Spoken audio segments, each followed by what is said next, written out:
statement of judgment of item number 1.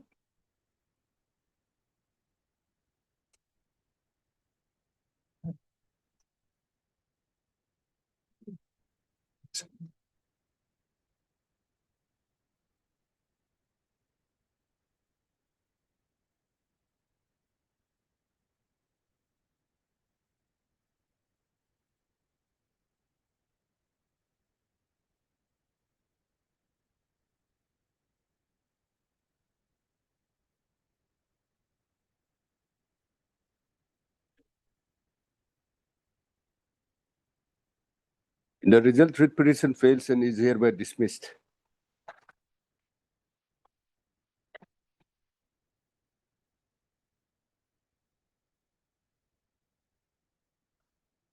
My lord, I beg to mention item number 4, my lord. Yes. My lord, item number 4, my lord, I need some more time, my lord. I may have granted 4 weeks, 4 weeks time, my lord. There are certain, I've taken consent from the other party. You're supposed to file. Yes, my lord. Bring In on the record. meantime, my lord, there's a certain subsequent development taken No, place, my lord. that last time you have said. Yes, that part, my lord. Again, recently, my lord, the meeting was held, my lord, wherein the draft recruitment rules, as claimed by the petitioner, my lord, it's being looked into by the authority, by the government, and the government has constituted the committee to examine this matter. So that is all report has to be made within 1 week, 1 month, my lord. So that's why, my lord, if the recommends it of authority or the committee recommends, my lord, that will suffice their claim. That's why, my lord, 4 weeks. 4 weeks for what? Since for effective instruction, my lord, with regard to the, since committee has constituted, my lord, to get instruction on the committee's reports, madam. You're No. I've Have you taken consent. Yes. informed? Yes. Mr. T. Tagub Leonard, Standing Counsel, Education Department, submits that the claim of the petitioner as regards the claim of the petitioner pertaining to the scope of promotion. Yes. Not it. Yes. And the connected rules are being considered by the state by constituting a committee. List of, therefore, he submits that the matter may be deferred for 4 weeks, Yes, madam. so as to enable him to bring on record the steps taken by the state authorities, state response. My lord. In view of the prayer for adjournment is accepted, please, according to matter after 4 weeks. Yes, madam. Deeply obliged. May I tell, my lord, I beg to mention item 8, my lord. Yeah, my lord, this matter may be taken up after 1 week, my lord. Learned AG is also there. I am for the private respondent. I have some difficulty today, my lord. This is about what? This is otherwise, my lord, pleadings are complete. Your lordship may admit it and fix it for hearing. It's a challenge to a set of rules. My friend Mr. Sakia appears Yes. for the petitioner. Any objection? No. Mr. Arsekia Lanas, Senior Counsel, assisted by Mr. M. Tasso, Learned Counsel for the petitioner. And also heard Mr. Ichodi, Learned Advocate General, as well as Mr. S.K. Devi, Learned Counsel for the state, Learned Counsel for private respondents. Yes. Pleadings are complete. Not pleadings complete. Admit list for hearing after. Let it be, my lord, sometime towards the end of August or maybe The last part of August.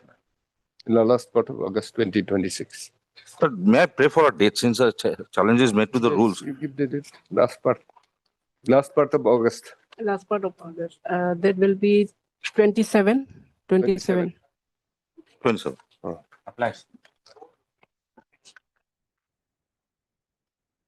May it please your lordship, I beg to mention item number 20.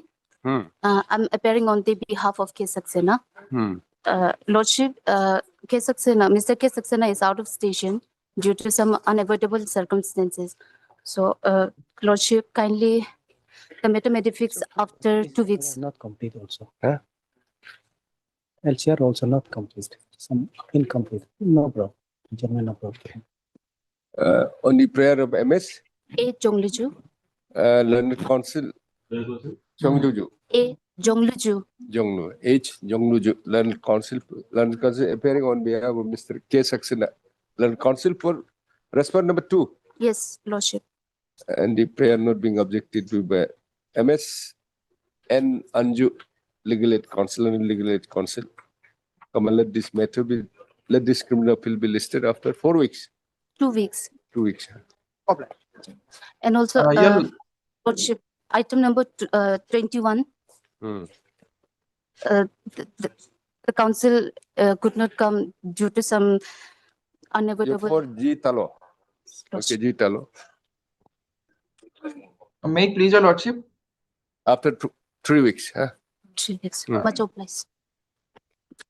your lordship, I'm mentioning item number 22. Our engaged Hmm. counsel is out of station. Matter may be fixed after 3 weeks, your lordship. What is this? Okay, no issue. Ma'am, on 11 August, your lordship, if possible. You are Mr. J. Hawk on behalf of ALAL. On the prayer of Mr. J. Hawk, Land Council appearing on behalf of Mr. A. Land Council petitioner. Let this matter be listed after 4 weeks.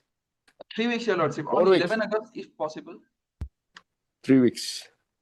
Yes, your lordship. On 11 11 8. August. Yes, your lordship. 11/8, right? Huh. Much obliged, your lordship. May I, your lordship? I beg to mention item number 13. 13. Yes. Yes. Leading counsel for the respondent number 1 to 3 is unavailable due to personal commitment. Therefore, your lordship, kindly this matter be adjourned for 2 weeks. You are for respondent. Yeah. This Yes. IA is for So this is for considering the delay of 82 days to 82 filing days. the connected writ appeal. should allow the IA. Any issue? I have not. Okay. On the prayer of Mr. G typo dia. G. Typo dia. Typo the Land Council appearing on behalf of B picture. Mr. B. Pitcher, Land Council for the respondent. And the prayer not being objected to by Mr. K. Loyal, Land CGC for the applicant. Let this May I matter pay- be listed after. On the next date, this I may be disposed of. Hmm? This has been pending since 2025. Also. Last chance will go. You want to file objection? No. They have already filed. File. Yes. Anyway, 2 weeks. Oh, yes. 2 weeks. Yes. List up to 2 weeks. Deeply obliged. Must apply. Item number 2.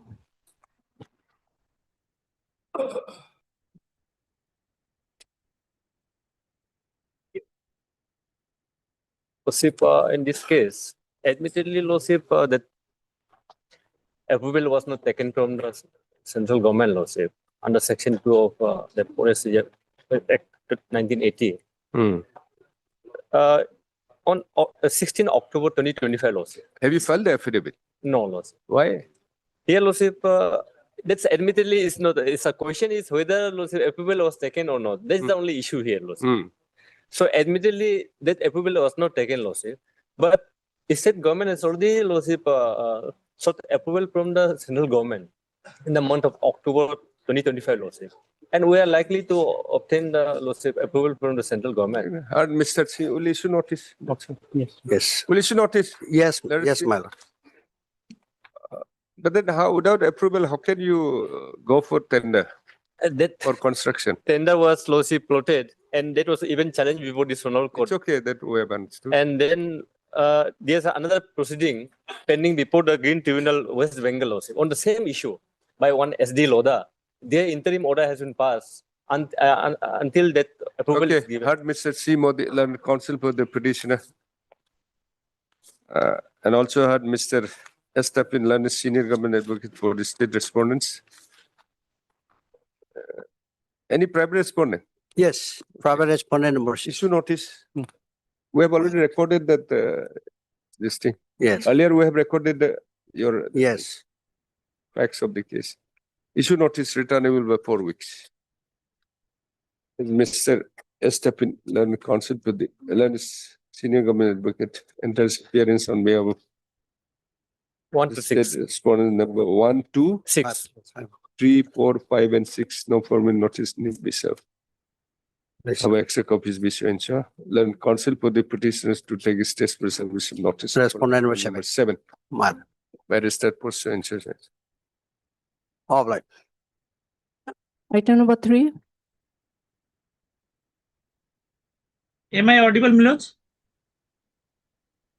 Miloj, am I audible? Yes. Yes, Miloj. You Miloj, are audible. You are audible but not visible. just a sec, Miloj. I'll just. Maybe because of your sunglasses. It's Okay. it's so shining or what? Sorry, Miloj. In your chamber, it's so shining or what? It's not shining, Miloj, much. Why you are having that? Why you are having that sunglass? Miloj, I'm a visually impaired lawyer. Miloj. Okay, sorry. Oh. Okay, sorry. Please, Miloj. So, Miloj, I will just give a little bit of factual matrix, Miloj, before coming to the actual point, Miloj. No, see, last order you have seen. Have you seen the last order? Yes, Miloj. Miloj, now it is 0207-2026. 02726. So, Miloj, that order is not there, Miloj, but I was Then informed if by not 0906-2026. Miloj, those other seats are not here, but I was informed that, Miloj, the matter is for final argument by my No. counsel. This is for admission. Please, Miloj. See, your only claim is that because of the constitution of the SIT Please, or Miloj. what? No, Miloj, it is SIC, Special Investigation Cell. Yes, SIC. Please, Miloj. The parties are deprived of filing the FIR in their respective the police station, jurisdictional police station. Then this court found that under the provision of law, you can file the FIR within the jurisdiction, within any jurisdictional police station. Then it can be sent to the appropriate the station, police station. That's the issue. No, And you are Miloj, this is supposed not the. You are This is not, supposed, Mr. Pankaj, you are supposed to apprise this court why an FIR cannot be lodged within the jurisdictional police station. Miloj, probably, Miloj, this is why I am saying, Miloj, that I will apprise to Miloj about the facts. I am You not please only apply. aggrieved. That's all. I am not aggrieved by the fact that I cannot file the complaint. What I am submitting, Miloj, that Arunachal Pradesh consists of 28 districts. So, And they have set up only one special investigation cell. therefore, you can file any informant or the complainant file their any FIR within their jurisdiction, police station within their jurisdiction. Yes, And then Miloj, if Miloj it's- is, it can Miloj be is it can be absolutely sent to correct. it can be sent to the police station SIC. No, Miloj, the issue is that suppose, Miloj, I That is stay the in only a... issue, sir. Miloj, just give me 2 minutes, Miloj, I'll explain, Miloj. What 2 minutes? I'll Miloj, give you 1 hour. No, Miloj, I'll just take 1 minute, Miloj. Miloj, if I am staying in a far-flung area, I Then filed you the file there. complaint. You file in your Yes, I filed in the my police complaint. station where you are residing. That will Miloj, be I- sent to the police station. Police SIC. station, SIC, yes, Miloj. But thereafter, what will happen, Miloj? This is the main reason that I am here. that I will have to go to join the investigation or preliminary inquiry to the SIC, which is in headquarter Itanagar. So, my lords, I am staying in a far-flung area, and what I was submitting, that the notification by which this headquarter SIC has been established, that notification per se is illegal, my lords. I will demonstrate from the notification as well as the definition of the police station, which is given under section 2S of the CRPC, my lords. So first, my lords, I will take my lords to page number 30 of my petition, my lords, which is the notification dated 12/5/2005, my lords. Page number 30 of my petition, my lords, and page 176 of their petition, reply. Notification dated 12th May 2005, my lords. May I read it, my lords? The governor of Arunachal Pradesh is pleased to order 20 years back. Yes, my lords. It was 20 years back. Thereafter, they issued other notifications also in 2006, 2025, and so on and so forth. But first notification was issued 20 years back in 2005. Please, my lords. the governor of Arunachal Pradesh is pleased to order creation of a special investigation. No, before that we have understood, but then you just, what we want from you, you just apprise us. Why Yes, you cannot file? No, my lords, The I am saying that I can file the FIR in my police station. That is not disputed by them also. That they are saying you can even send a mail. You can send a mail and file your complaint. That they are admitting in their counter also. What I am submitting, that the consequence of filing the FIR in my police station and transfer to only one police station will cause hardships to every individual, every public servant or every victim who are in different parts of Arunachal Pradesh, because they will have to not only travel all the way from their place to Itanagar, but they will also have to, my lords, suffer. See, you don't have to travel. My lords, I cannot join the investigation, my lords. They'll join you. No, my lords, this is what they are saying, that only Itanagar headquarter will have jurisdiction, and only sub-inspector of Itanagar will have the power to investigate into the matter. So he will not come to my place. I will have to go, I will have to join.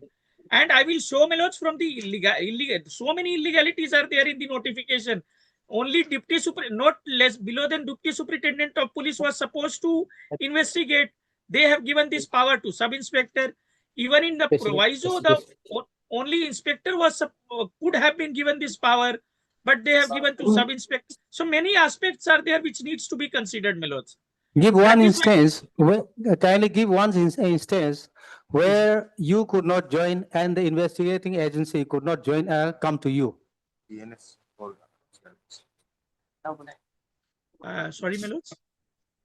Give one instance at least that where you could not join the investigation. My lords, And the investigating agency, SIC, could not come to you also. One instance. Is there any cases? Cases are there, my lords. I need to take instruction, Then my lords. which one? Give one instance.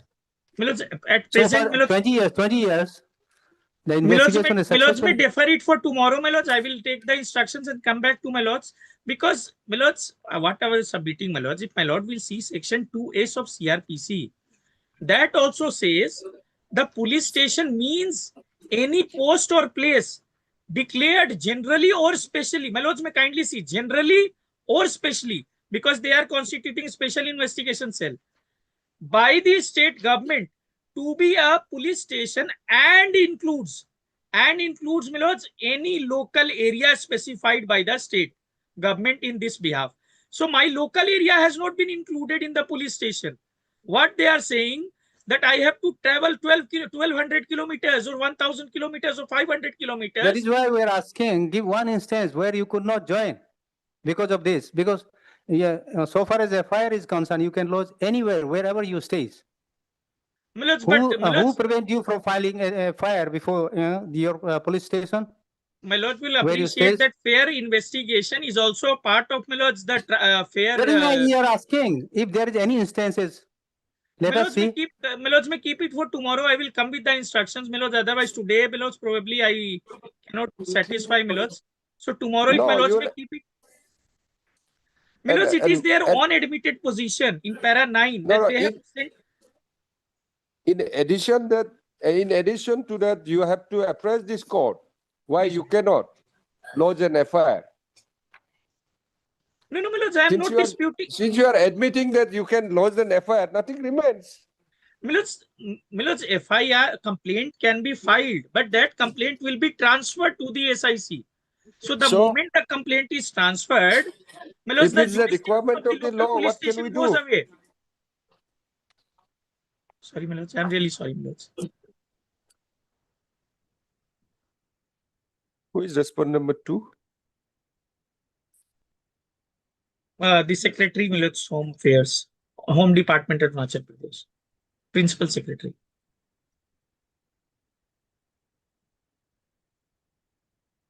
Unlike other cases, normal cases, this is specialized. This has been created as specialized to investigate the specialized case, particular class of cases cannot be established everywhere, but then no one prevent you to file complaint or FIR in your own jurisdictional police station.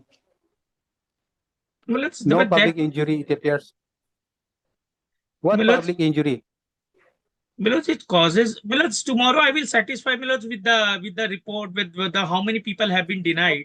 Reason is, my lords, I will say, my lords, the moment, my lords, this is just like a post office where I file my complaint. Thereafter, it will be transferred. So the entire jurisdiction will go away. Now I will be, so actually this merely filing of complaint, my lords, will not serve the purpose if I cannot get the fair chance to participate in the investigation. Either I am an accused or I am a victim. If I cannot participate, my lords, Mr. This state has filed an affidavit. sorry, my lords, I will file, my lords. State My has lords, already filed an affidavit clearly showing that they have the power and authority. yes, my lords. So I was showing, my lords, from 2 ways that they do not have that power also, because the they have issued this notification under section 2S of CRPC, and CRPC says if I can direct again take, my lords, to this definition, if my lords Heard pleases. Mr. Pankaj Sinha, my lords, with whom I Pankaj Sinha, my lords. Mr. Pankaj Sinha, please, my lords. Heard Mr. Pankaj Sinha, learned counsel for the petitioner. And also had Mr. Nathan Learned additional advocacy for the state. Despite next para, a repeated opportunity provided to the petitioner to apprise this court as to how and why the complainant, public informant, cannot lodge an FIR within the jurisdiction of police station where the complainant or informant resides, the learned counsel for the petitioner fails to apprise this court. The learned counsel for the petitioner has failed to apprise and satisfy this court that the complainant informant cannot lodge an FIR within the jurisdiction police station where the complainant informant resides. Christopher, as prayed for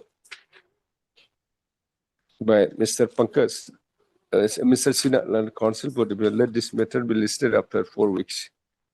The maintainability of this present PL shall be considered on the next date. Yes. Milords, if I may take, Milords, if I may show We'll the- consider, on next date, we'll consider the maintainability. Yes, my lord is absolutely correct, my lords, but only one paragraph of counter, if I may show, my lords, in para 9, they have also admitted that Thank this you. is not. After 4 weeks, we'll hear you after Grateful, 4 weeks. Grateful, my lords. Item number 5.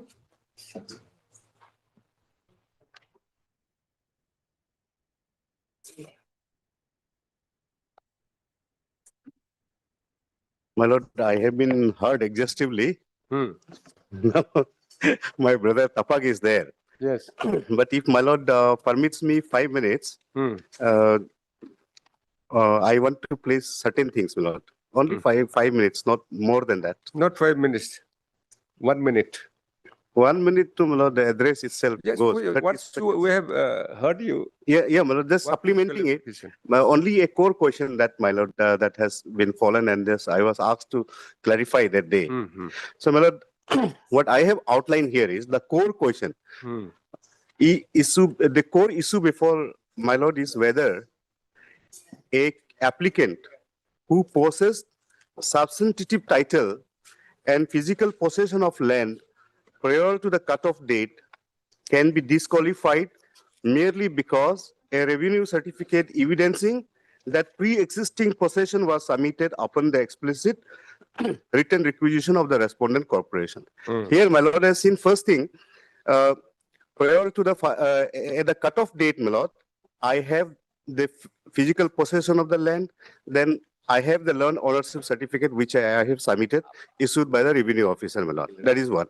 And second thing, my lord, is that the factual sequence, and thereafter, my lord, of their own volition in, they asked us to furnish our documents on or before 23/12/2023. Then accordingly, we have given the land possession certificate. So therefore, my lord, the simple, my lord, kindly permit me to highlight 3 key factors here. A small in another few minutes.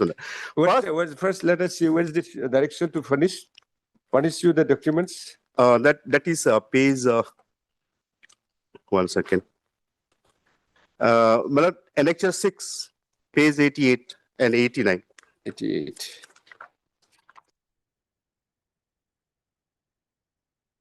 Application.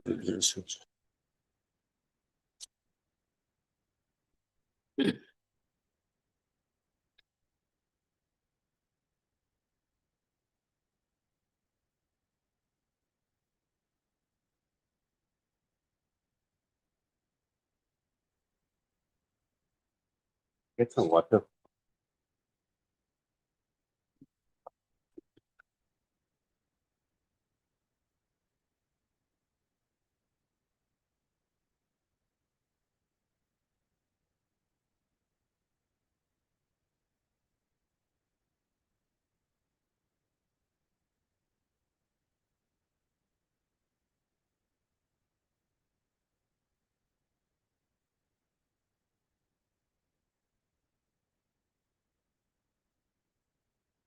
No, problem is we're not disputing. We're not saying that you don't own. It's not your land. You have the land. You are the owner of the land. Correct. But problem is you are supposed to submit these documents as on the date of application. Correct. Here. See, first, circle revenue officer, circle officer, you have submitted on the date of application. Correct. With the application. Correct. When you are asked to submit the same documents, right, as on that, you have even this, you have submitted this document. That is where it is by the ADC.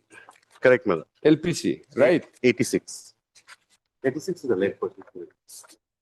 90. 96 or 86? 98. 98, Mother. Annexure 10.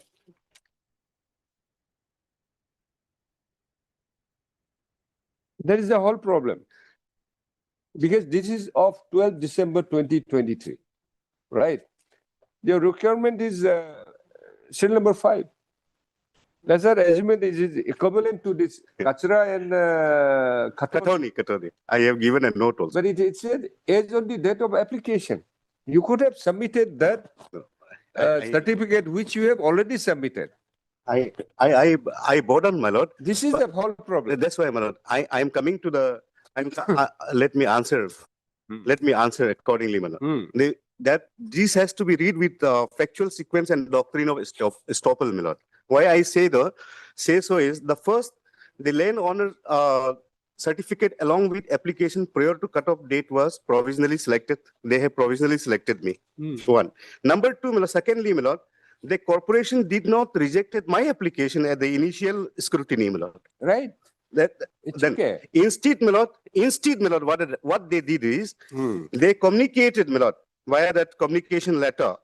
They said, directed me to furnish the land possession certificate. So therefore, I have submitted. Now, third, my lord, the clarification that I want to give is, accordingly, on their letter, we have promptly complied with within the time permitted, my lord. So therefore, my lord, having the petitioner to act upon their written directive, HPCL cannot now be permitted to approve it and reprove it. By declaring the compliance invalid. No, sir, it's not a question of approval. And therefore, my lord, they are Just bound come by to doctrine of permissible page scope. 89. We'll go with you. Okay, correct. As per your submission. Please come to page 89. 91, my lord. 89. Where you were directed to correct. submit the document. 13/6/24 communication. Page 89. Serial number 5. Correct, my lord. 13 December 20. Yes. Correct. Kindly read it. Serial number 5. Serial number 5. Kharsa, stroke attorney, or any other equivalent revenue document or certificate, any other document, revenue document or certificate obtained from revenue official confirming the status of ownership of the land. As on Just date pause of. here. Just pause here. I am pausing. So you have the documents. I have the document. Let us assume that it equivalent to this Kachra and Khathoni. No dispute as regards the ownership and these things. But next. Then come to 86. Next line.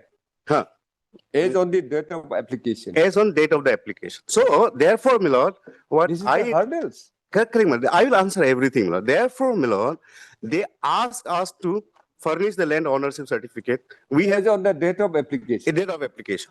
Then your LPC is of this is of. I am respectfully answering, my lord. See, number 2 is that. See, then they have written a letter to us. At the first instance, if you are supposed to reject me, my lord, then you ought to have rejected me at the initial stage.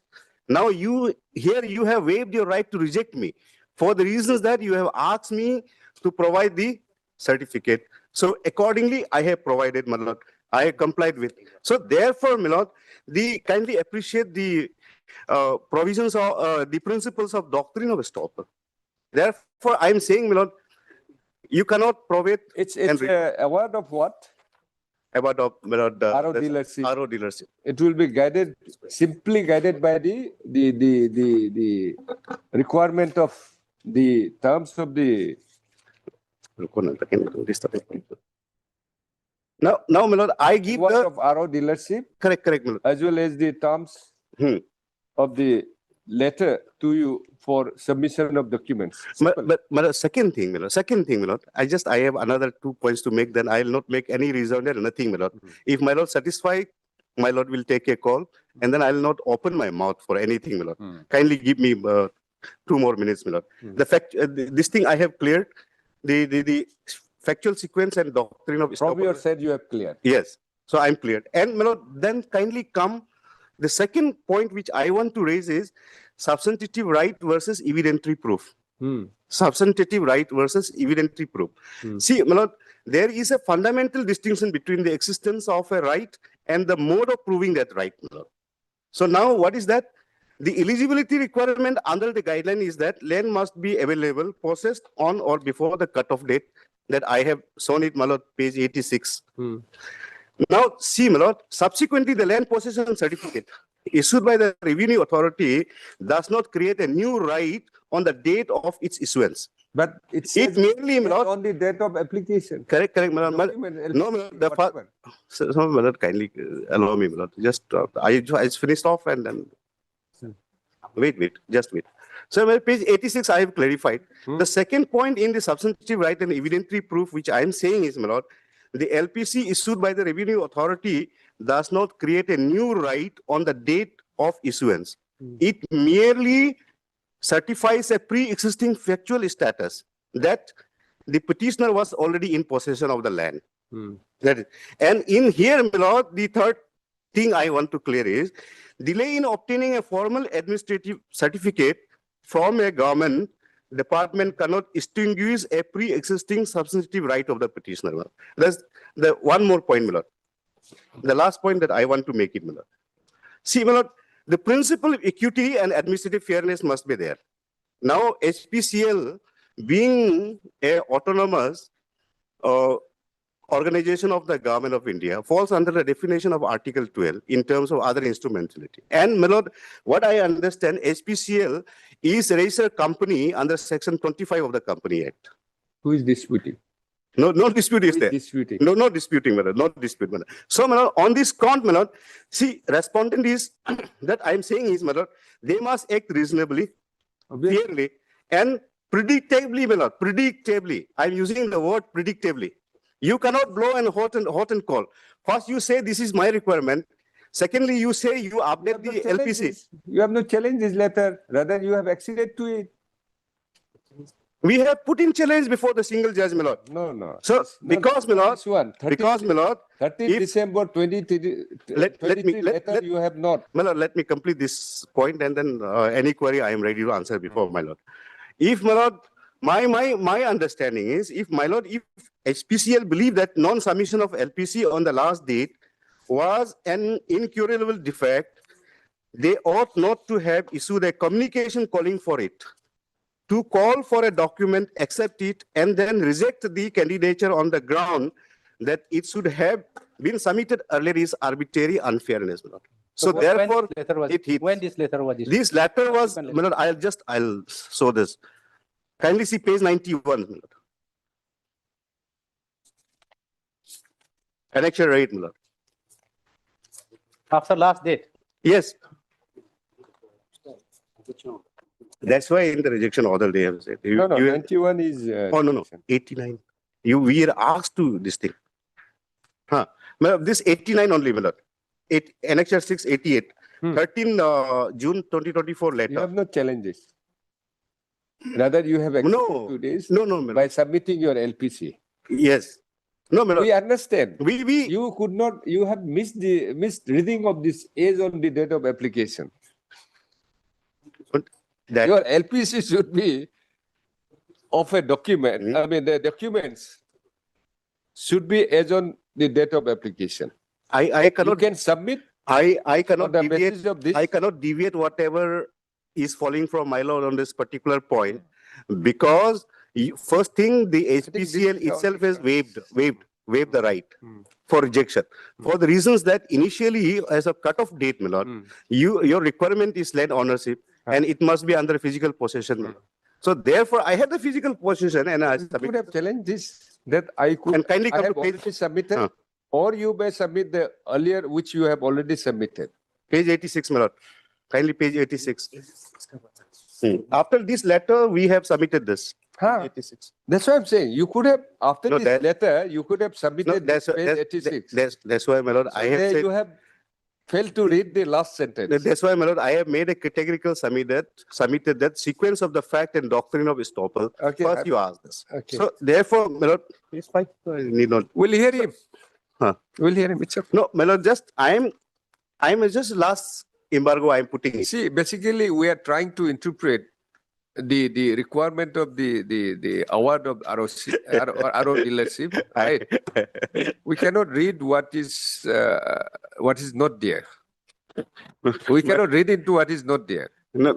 You are admitting, you have read yourself that the documents has to be as on the date of application. Thereafter, and your submission, your documents which you have submitted pursuant to this letter is of subsequent documents. Because that's why I'm saying you have waived the cutoff date by writing us to submit the... You have not challenged this. Rather, you have acceded to this. No, because... On the basis of this, you have submitted. My lord, this is not an impugn order to be challenged. It is a communication between... Yes.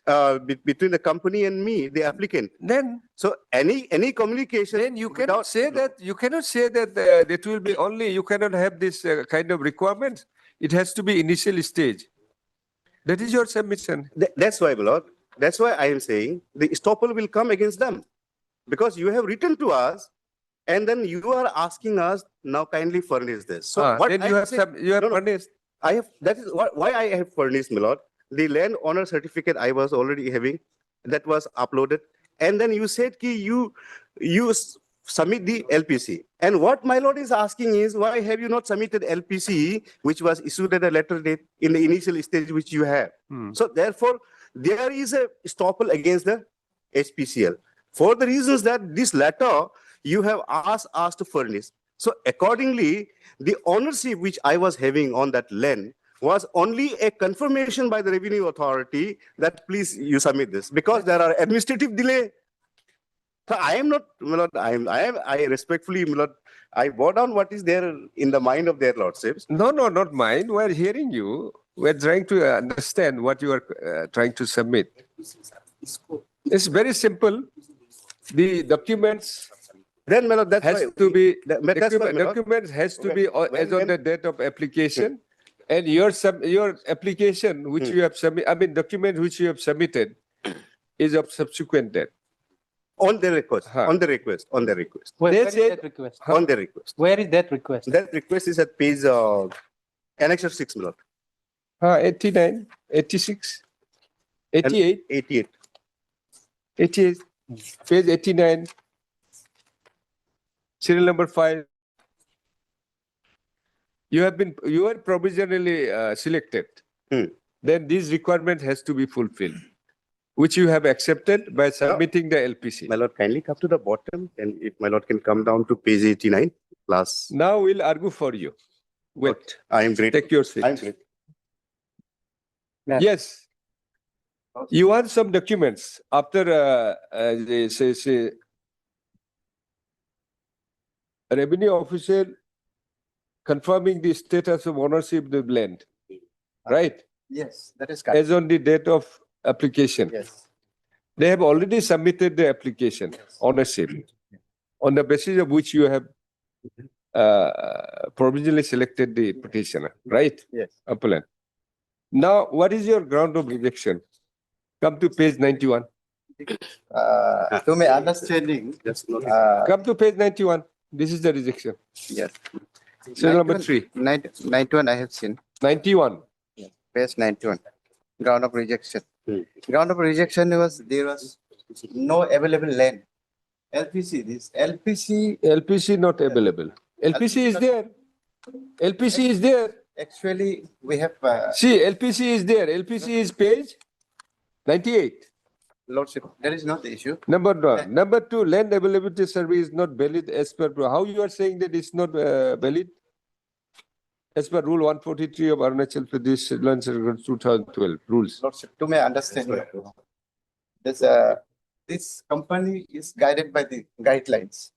There may be mistake. What has been submitted, there should be a promissory estoppel against the company. That is another issue that Lordship, over that issue, Lordship can decide. But this, as per the procedure, what has been laid down is at the time of application, the applicant should have a clear title, clear land. That is the only issue here. No, that has been, he has already given. That is on Land availability certificate, page 86. kindly see page. This was on the date of application or not before the date of application, page 86. There is a On the basis of which you have selected provisionally to the appellant. that is provisional. Now, then by 13 December 2023, you want them to submit more documents, some documents, especially serial number 5. He has submitted the LPC, and then you have rejected that LPC not available. To my understand. What does it mean? To my Are understand. you saying that page 98 is not available? Page 98 is not available with you. As per the affidavit filed by the company, Lordship, they are insisting upon the fact that there should be a land at the hand of the applicant. Yes. That is there. That page 86 he has already At some point submitted. of time, application was kindly see. Application was advised. This applied on Lenos. This RO dealership was applied on 22 September 2023, and the LPC was on that day. They have promised that I have a land, but I do not have any LPC at that point of time. Where it is? There is why LPC has been, they have promised that, Where is the promise? Where it is? exactly not promised, but Lordship, kindly see this, page number 98 LPC. Huh? That is page number 98. Kindly see the page number 98, Lordship. Huh? That is the LPC. LPC is later than the date of application. But then you said LPC is not available. What does it mean? Page 91. LPC is there. That means You have not rejected that the LPC is not on the date of application. You have not said so. Lordship, to my understanding, there is a letter dated 1st June 2024. Yes. This is as per the opinion of this special authority. At the time of application, no LPC was there. It has been obtained. Where you have said so?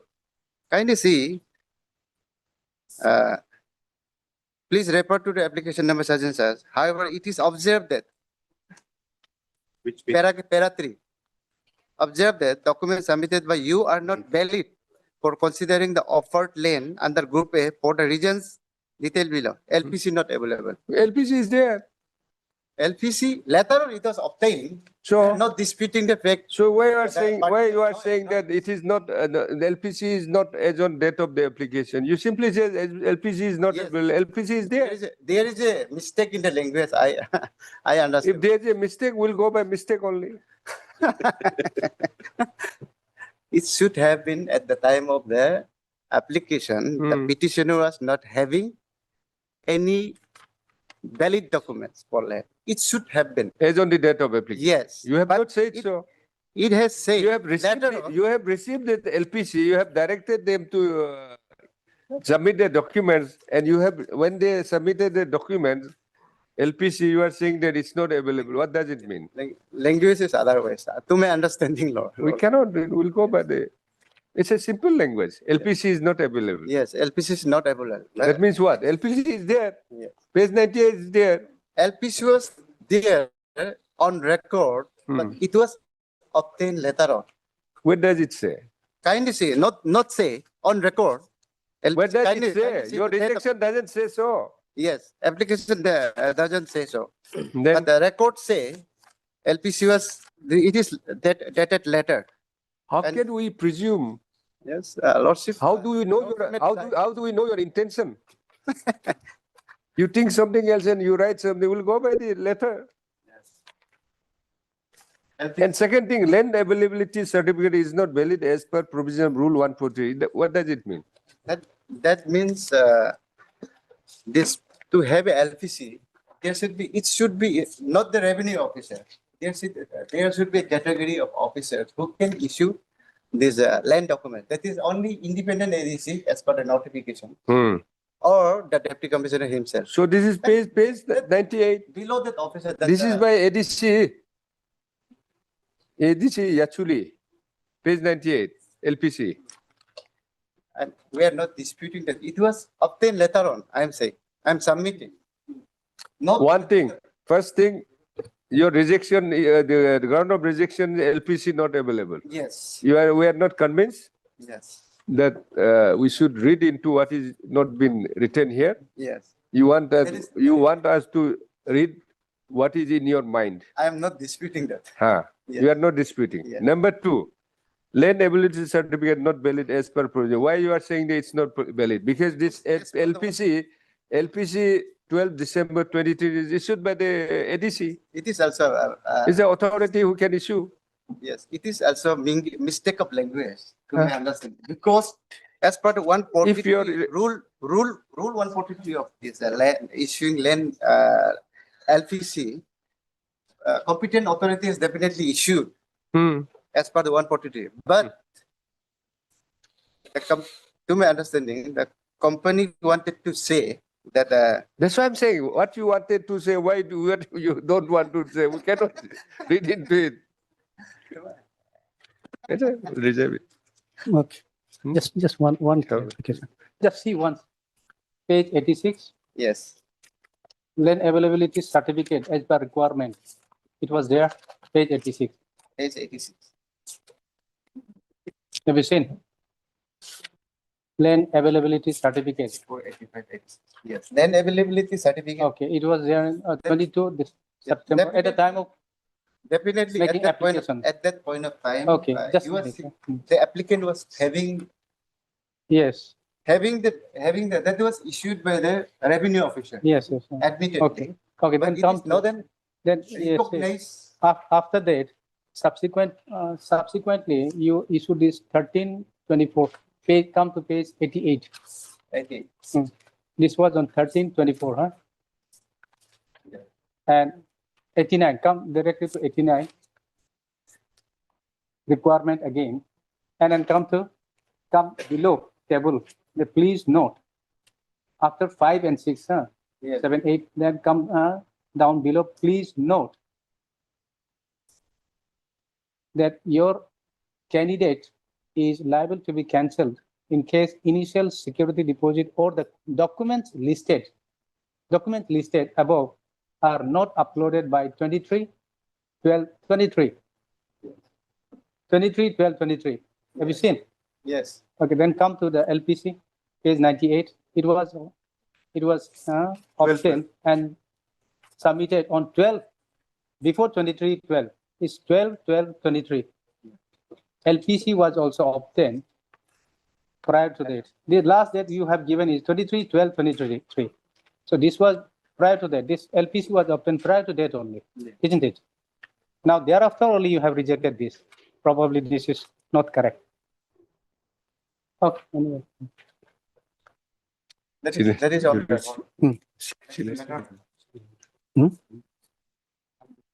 Serial number? Kharsa, serial number 5. Yes, after this.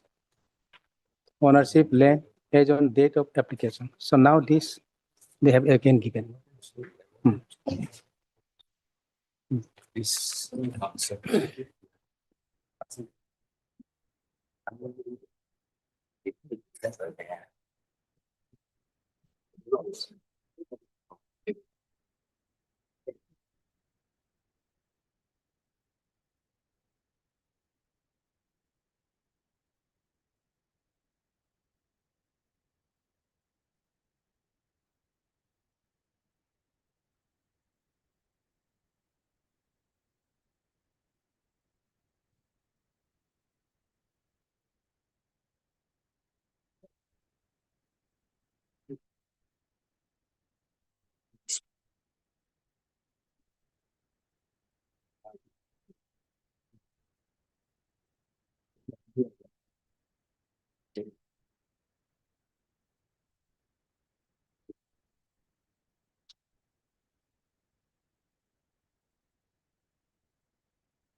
Anything else? Lordship, what I have submitted, this guidelines is on public interest because company is following this. Actually, what you want? Yes. You want the availability of the land. Yes. You are not disputing that land is available. Yes. And it belongs to the appellant. Yes. You are not disputing it. Land belongs to appellant. That is definitely there. There is no dispute over the land. I am not saying he do not have any land. End of the matters. So you want that the only issue is that so you have rejected the case of the petitioner by punctiliously following the requirements of the issue is that issuance there of is non-compliance of the procedure because initially only this land availability certificate is issued by the CEO or ESC something officer, revenue officer. Then you want that later on, provisional selection. yes, They were required. The appellant is required to submit the documents, yes, including LPC, yes, which is as on the date of application. yes, That means the documents or LPC should be issued on or before the last date of the submission of the application. yes, That is what your case. yes. Although you have not. That is fact of the case. No, this is not the fact of the case. That is what you are. It is your submission, and what you are trying to project. But your rejection doesn't say so. It simply that LPC is not available. Yes, rejection is that language may be interpreted. Your mind could not be brought out. It's not it. What you thought has not been brought out in there. That is my understanding of the. I have submitted my understanding. Understood. Yes. Your understanding we have fully understood. Yes. Yes, heard Mr. Titi Tara, Learned Counsel for the Learned Senior Counsel, assisted by Mr. G. Bam, Learned Counsel for the appellant. And also heard Mr. You are also Union of India. Anything to say? No, my lord. On the last occasion, my lord, I have made my argument Okay. submission before. Okay. Your lordship. Also Mr. M. Kato, Learned DSGI for respond number 1. One. And as well as Mr. T. Tapak, Learned Standing Counsel. What is this? SPCL. SPCL. SPCL for respondent number 2, 2, 2, 3, 4. 2, 3, 4.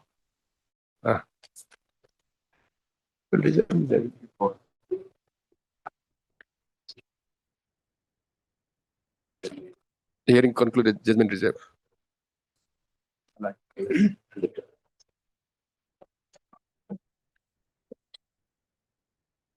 Item number 6.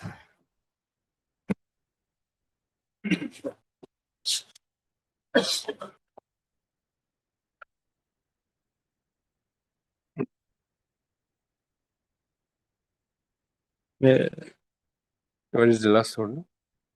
No, the paper book has already been prepared, my lord, and the matter is ready for hearing. For hearing.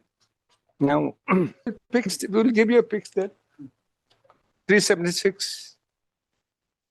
The decision rendered by a quasi-judicial body and the constitutionally independent body, that is State Election Commission, they constituted under Article 243K and 243ZA, my lord. Now, just I'm reflecting my lord's view for one particular thing.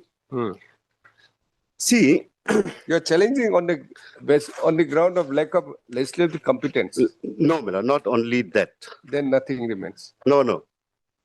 Because this it is authority a front and that authority, unless you say we issued notice on the basis of your submission that it has the lack of legislative competence. If you are saying that it is not on the ground of lack of legislative competence, nothing remains. Even then, my lord, because suppose they it is under the act, it is an attack if on they the- have the competence to make who would be the authority, what's your lookout?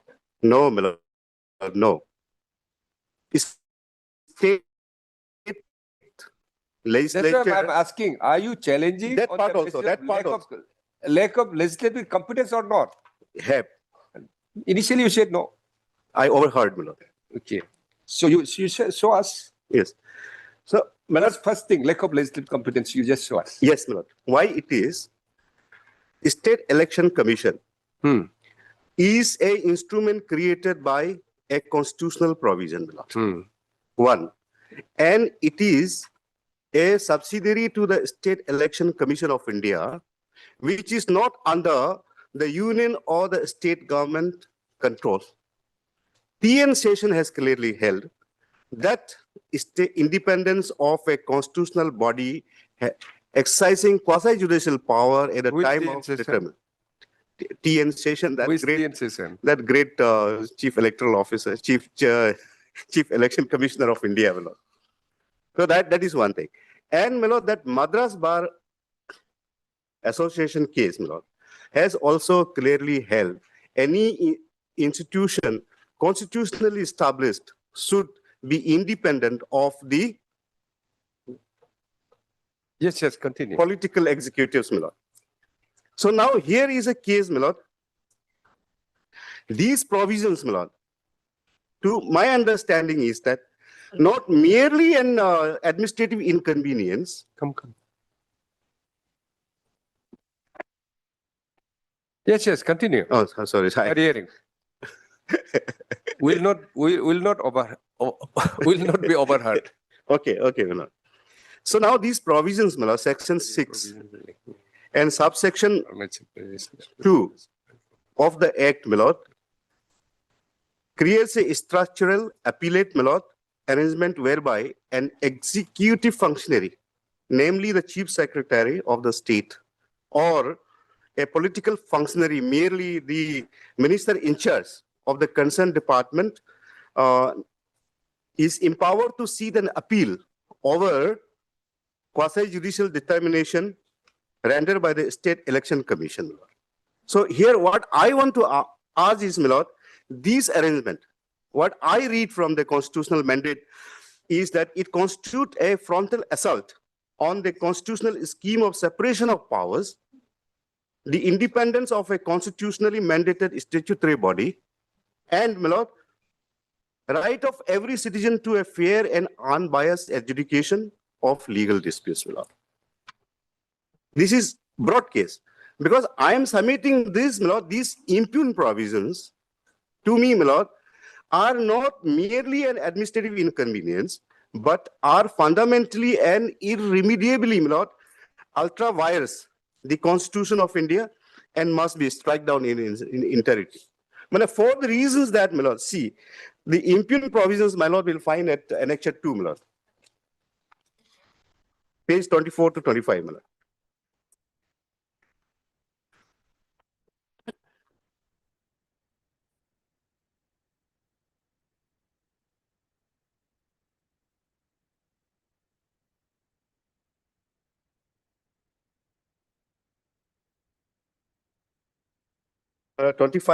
Section 6(1).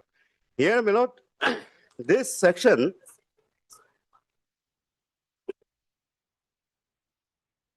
now section 6(1), my lord, it provides that an appeal against any decision or the order of the State Election Commission in matters of disqualification on ground of defection shall lie to the Chief Secretary of the State of Arunachal Pradesh, who is the highest ranking civil servant and a political appointee of the cabinet. Similarly, my lord, section 6(2). Chief Secretary. Chief Secretary is a political appointee of the cabinet. Correct, my lord? Very strange. No, my lord. It is. You are arguing against the Constitution. No. Chief Secretary is not appointed, a political appointee. My lord, I tell you the reasons, my lord. See, the cabinet secretary is there, and appointment of the Chief Justice, appointment of the Chief Secretary, how it is done, and the Director General of Police. Now, I give you the example, my lord. I am not making democratic process. No process, my lord, but within the bonds of law, I am making the submission. I'll give the example. Our Robin Hibu is a IPS of 2000 batch, and the junior officer who 2003 batch are appointed as Director General of Police. So therefore, at the pleasure of the cabinet, they are appointed. Let us not go into all this thing. But one thing, let us be clear, the Chief Secretary is not a political appointee of the state. That has to be very clear. No, my lord, I said cabinet appointee. I have not said political appointee. Then it's okay. Cabinet, obviously. State cabinet appointee, my lord. I have not brought in any political color here, my lord. No, that's what I'm saying. Correct, my lord. But you say so. We have to agree and disagree sometimes. That is the niceties of the bench. I hope the additional Advocate General will also agree with me. We would like to agree all the time, provided this is within the bonds. Within the bonds. Under the law. Correct. Under the Constitution. If it is beyond, we cannot agree. I bow down, my lord. I bow down, my lord. Yes. Now, section 6(2), my lord, prescribes a summary procedure to be followed. Section 2. If we, section 6, Section 6, subsection 6(2), my lord, that prescribes a summary procedure to be followed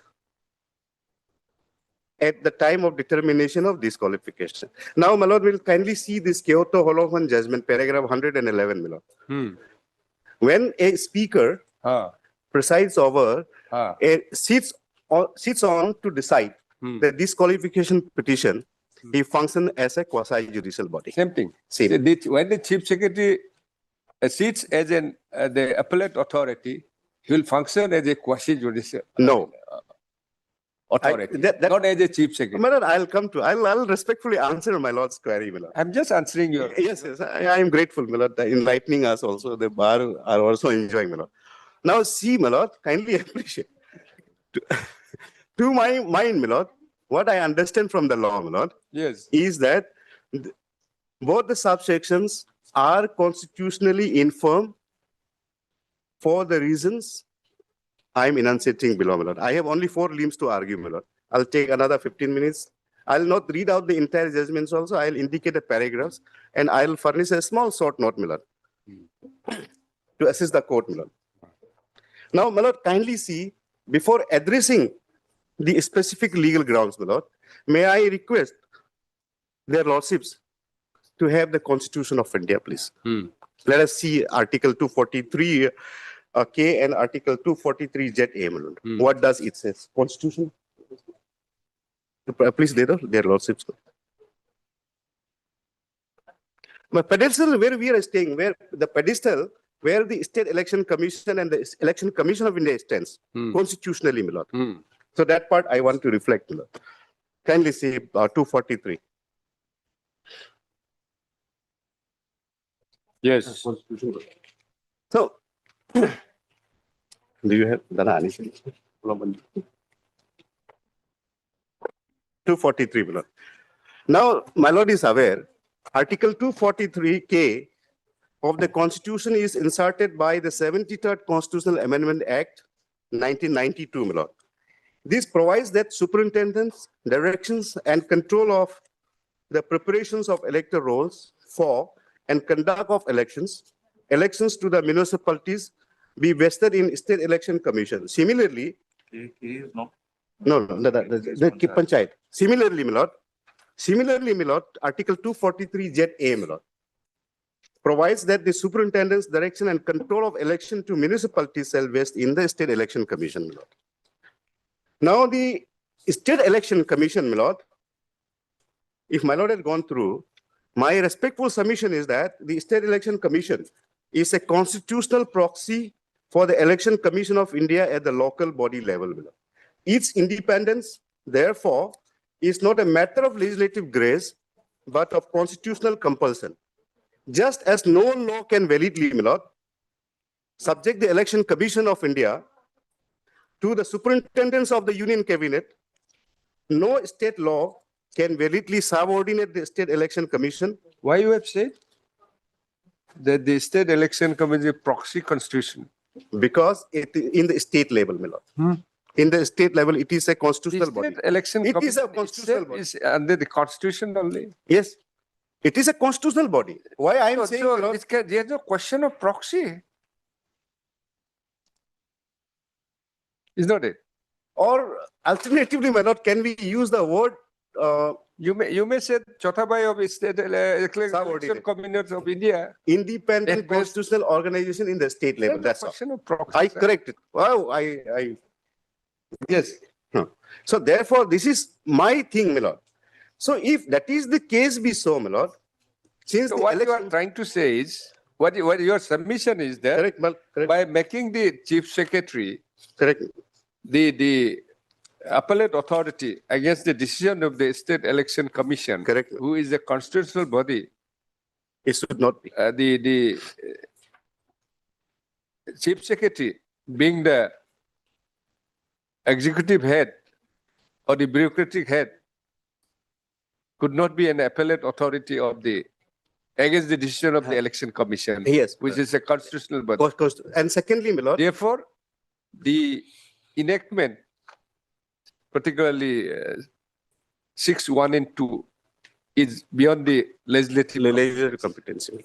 You cannot override the constitutional so? mandate. Yes. I'm just asking you. Yes. Is it so? Yes, my lord. Is it your submission? This is my submission. You Taken cannot off. override. Noted. Now, my lord, I'm coming. That's all. No, let me complete my submissions, my lord. At least place, I may be able to place some citation to butter or to convince their lordships. See, Whatever it's not a question of convince. We have to understand what is your case. So we have understood your case. The first thing, anything else? Yes, my lord. I'll place some citations, my lord. And I hand out the notes also. I'll give it to Learned Advocate General. I have not signed it. Yes. One second. Okay.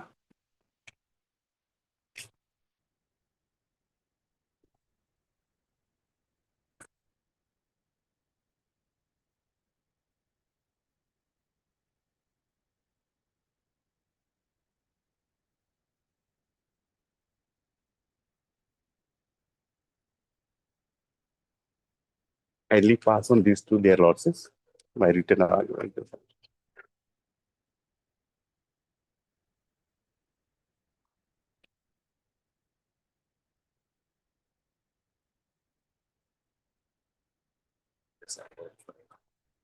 On this thing.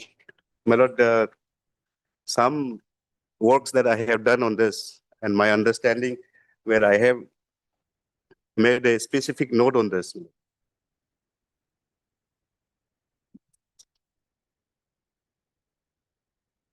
Now, my lord, kindly have my page 4, my lord.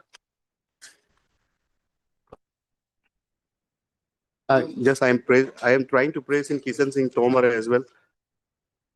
L. Chandra Kumar as well, my lord. I will praise him.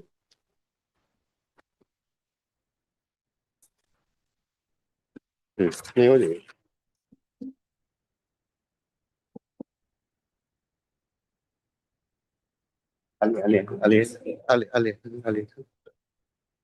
Now, may I request, my lord, to turn to page 3, my lord?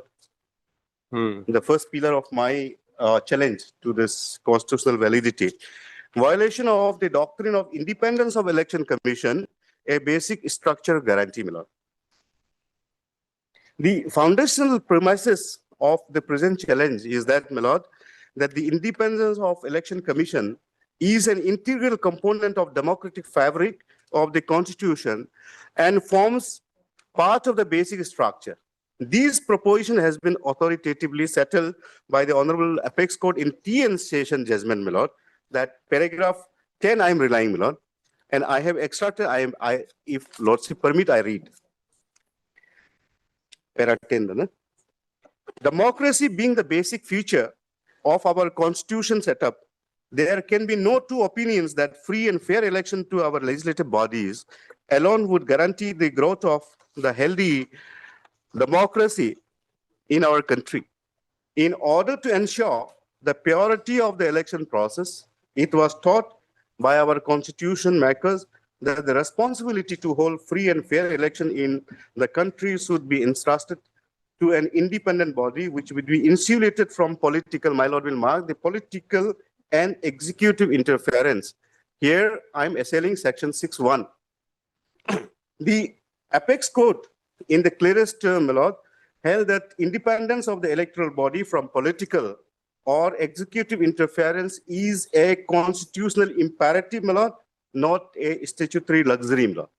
This proposition applies with equal force, if not greater force, to the State Election Commission, which is the constitutional authority for local body elections, my lord. That is 243ZA, my lord. Now, my submission here is that by empowering the Chief Secretary, a civil servant under the pleasure of the State Cabinet, or the Minister in charge, a political figure belonging to the ruling party to hear and determine appeals from the State Election Commission, quasi-judicial orders. Section 6 of the Act reintroduces precisely the executive interference that the Honorable Supreme Court declared to be constitutionally impermissible. The Act makes the guardian of democratic purity the SEC answerable to very executive whose conduct in relation to local body election it is meant to oversee, my lord. Now this Kishan Singh Tomar judgment, my lord. No, see, this is with regard to purity of election. Correct. Where on the No, I'm coming. Second pillar. disqualification. No, my lord, I'm coming to that.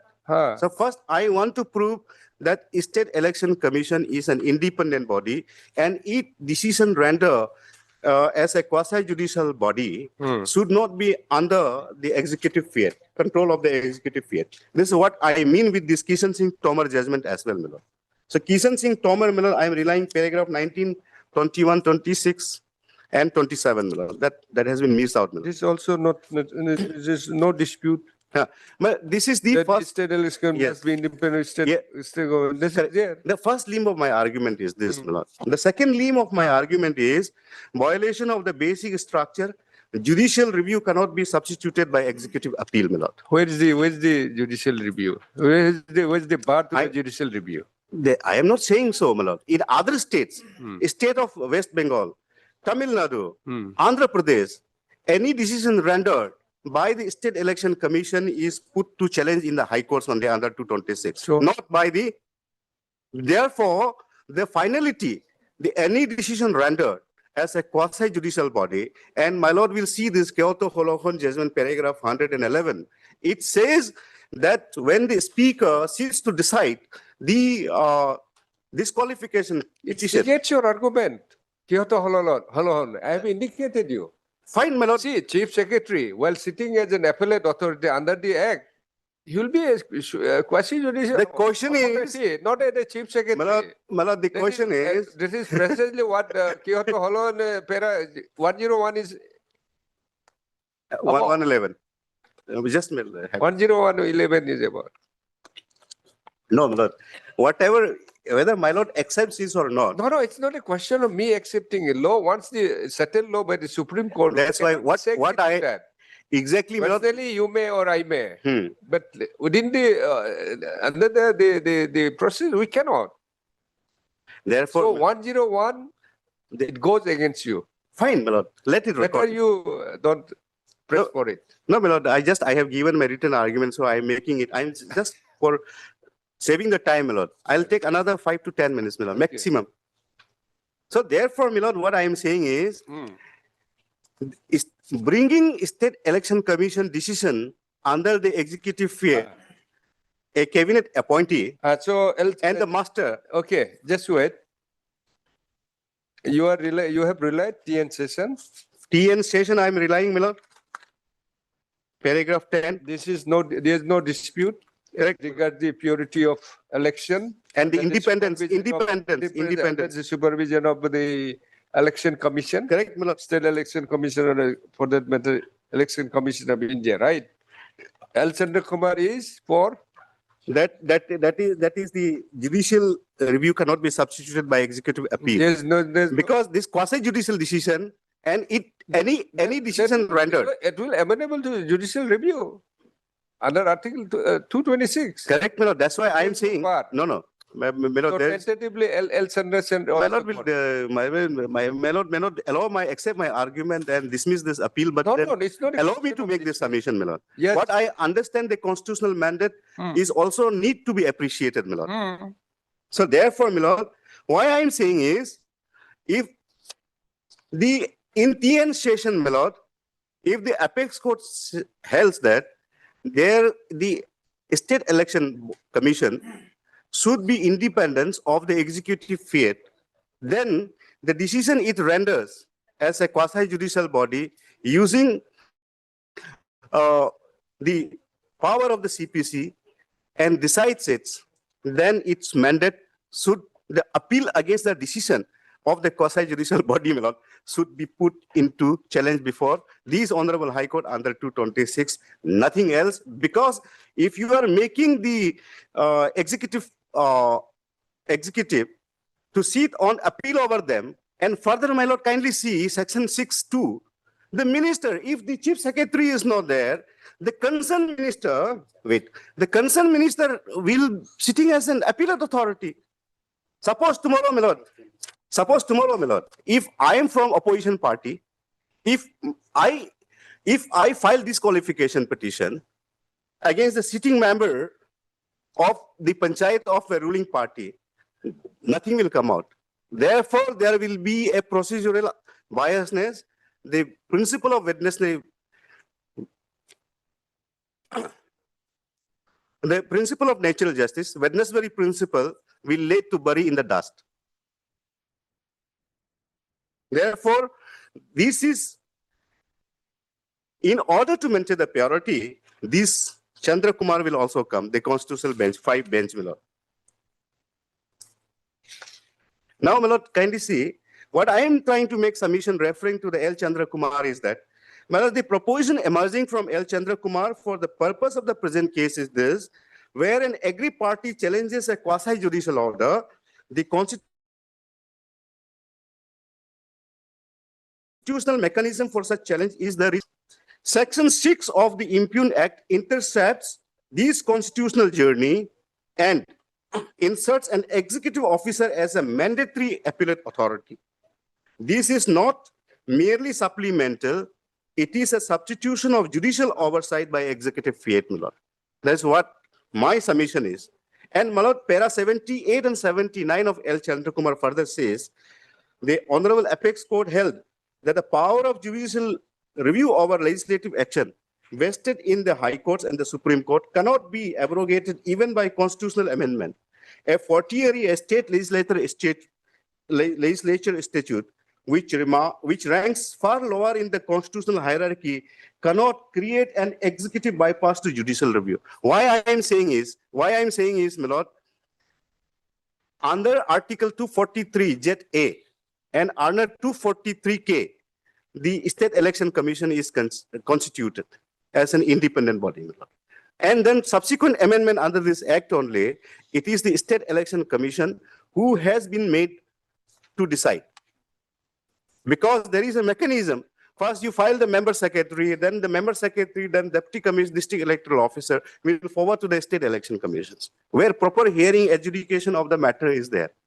So similarly, these principles will be applicable. And my lord, that additionally, para 91, kindly see page 7 of my written argument, my lord. It says, it specifically states that the power of superintendents over all courts and tribunal within their jurisdiction is a part of basic structure. By placing an executive officer like chief secretary in the appellate chain, Section 6 effectively dislodges the High Court superintendents and vests it in executive authority, a constitutionally impermissible outcome, my lord. That is precisely what I'm trying to tell you. I am grateful, my lord.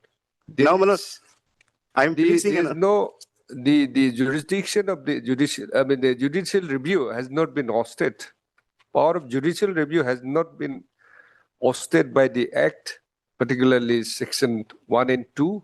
There's nothing like ousting of the jurisdiction. My lord will L. Chandra Kumar is about the ousting of power, the judicial review. My lord will be happy by the Act. My lord, what does it say? Where does it? My lord will be happy. happy. The judicial review. My lord will be happy the moment I come to the Madras Bar Association judgment. Yes, yes. No. So L. Chandra Kumar also goes. Fine, my lord. The separation doctrine of separation of power. Yeah, there's no quarrel to that. Correct, my lord. Now, my lord, here in the third pillar of my challenge, then come the reverse hierarchy. Let me hold on.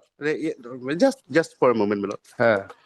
The doctrine of separation of power is a recognized feature of basic structure of the Constitution.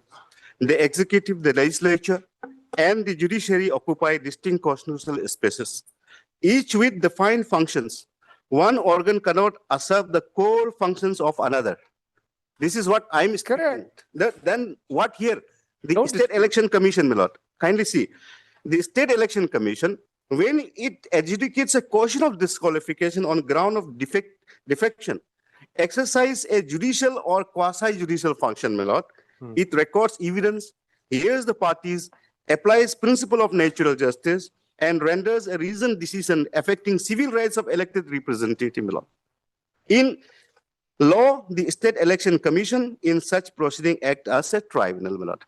Further, my lord, Kyoto Holohan, which I am referring to, my lord. See, that's what I'm saying. My lord, kindly, I'll import. This is disqualification on the ground of defection law. Correct. It's a defection law. Correct. My lord. Kindly come to page 8. Kindly just take the analogy of the election commission. They say the disqualification being a candidate and other things. But so far as the defection is concerned, it's by the speaker. Correct. I am accepting The and what speaker, disqualification on the ground of defection. Let me read few more pages. I'll finish it off, and then my lord will be very happy. My lord, kindly come to page 8, Kyoto Holohan. I'll not refer the paragraph. The second paragraph. The import of the Kyoto Holohan is decisive. When the State Election Commission exercises its statutory power to adjudicate defection, it is acting as a tribunal. The constitutional consequences is that State Elections Commission's order can only be corrected by a court of superior jurisdiction, my lord. I'm raising this question, my lord. Superior jurisdiction, the High Court under Article 226 or the Supreme Court of India under 136. No, but I'm raising this issue, my lord. Kindly record this. I mean, in any case, I'm helping their lordship with my written argument. They cannot be reversed or modified by the Chief Secretary, who is an executive officer and not a superior judicial authority, my lord. This is my grievances before their lordships. Now I am coming to Anamika's Amrik Singh Lainpuri, my lord. Review of quasi-judicial order is unconstitutional, my lord, by the executives, my lord. I have indicated para 15 and 17, my lord. The Honorable Apex Court, after a thorough analysis, struck down a statutory provision that empower an executive authority to review the decision of a quasi-judicial body. The court held that administrative review of a judicial or a quasi-judicial decision is fundamentally unconstitutional, my lord. How executive can do this? An executive officer is an implementer of policy and cannot be vested with the power to sit as a superior judge over an independent commission performing judicial functions. Applying this ratio, my lord, to the fact of the present case, Section 6(1) of the Act makes the Chief Secretary and Executive Officer the appellate authority over the State Election Commission, a quasi-judicial tribunal. This creates what may aptly be called reverse hierarchy, my lord. The executive is elevated above the quasi-judiciary. Such an arrangement is not merely incongruous, it is constitutionally void, my lord. That is my contention, that my lord will appreciate what. Now, B.R. Gandhi case, my lord. Kindly see, the law has clearly settled here. In paragraph 100 and 107, my lord, it says, the court held that when judicial functions are transferred to tribunal or alternative bodies, those bodies must have the same independence as the court. They are meant to replace or supplement. An executive officer reviewing a tribunal's order destroys this independence and renders the entire statutory scheme constitutionally unsustainable. My lord, this Chief Secretary is appointed under Article 309 of the Constitution of India by a public policy recruitment. And thereby they comes under definition of Section 21 of the Indian Penal Code or CRPC, the public servant. Now, I don't know that particular provisions, my lord. A public servant, my lord. You cannot assert the constitutional mandate. No. Explicitly provided. Maybe by name Chief Secretary, but he will act as an appellate authority, not as a Chief Secretary. That is the difference. That could be one reason for the others, my lord. Now the fourth pillar of my argument, my lord. The fourth pillar of my challenge, my lord. What I mean to say is the rule against bias, violation of Article 14 and principle of natural justice, my lord. Kindly take this. The impugn provision under Section 6, subsection 2, which designates the minister in charge as an appellate authority in certain circumstances, introduces a category of structural bias that is constitutionally untenable, my lord. Even Section 6(1), which designates the Chief Secretary, is not free from the vice of bias, as the Chief Secretary is highest civil servant of the state and functions under the direct superintendence of the state cabinet, my lord. My lord, want to take a break? Yes.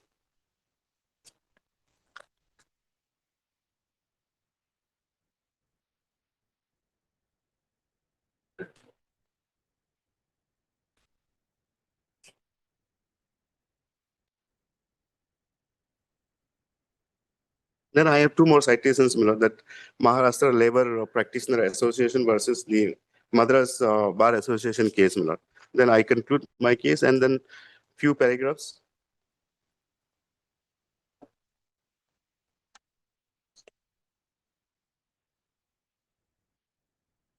And rest is this thing.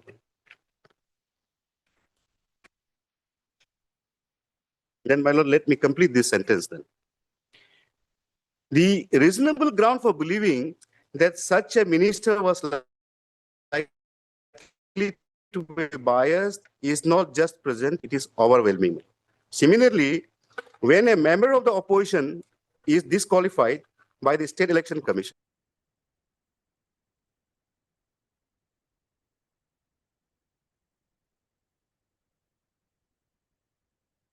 I apologize one thing, Malad. Today I am over shouting.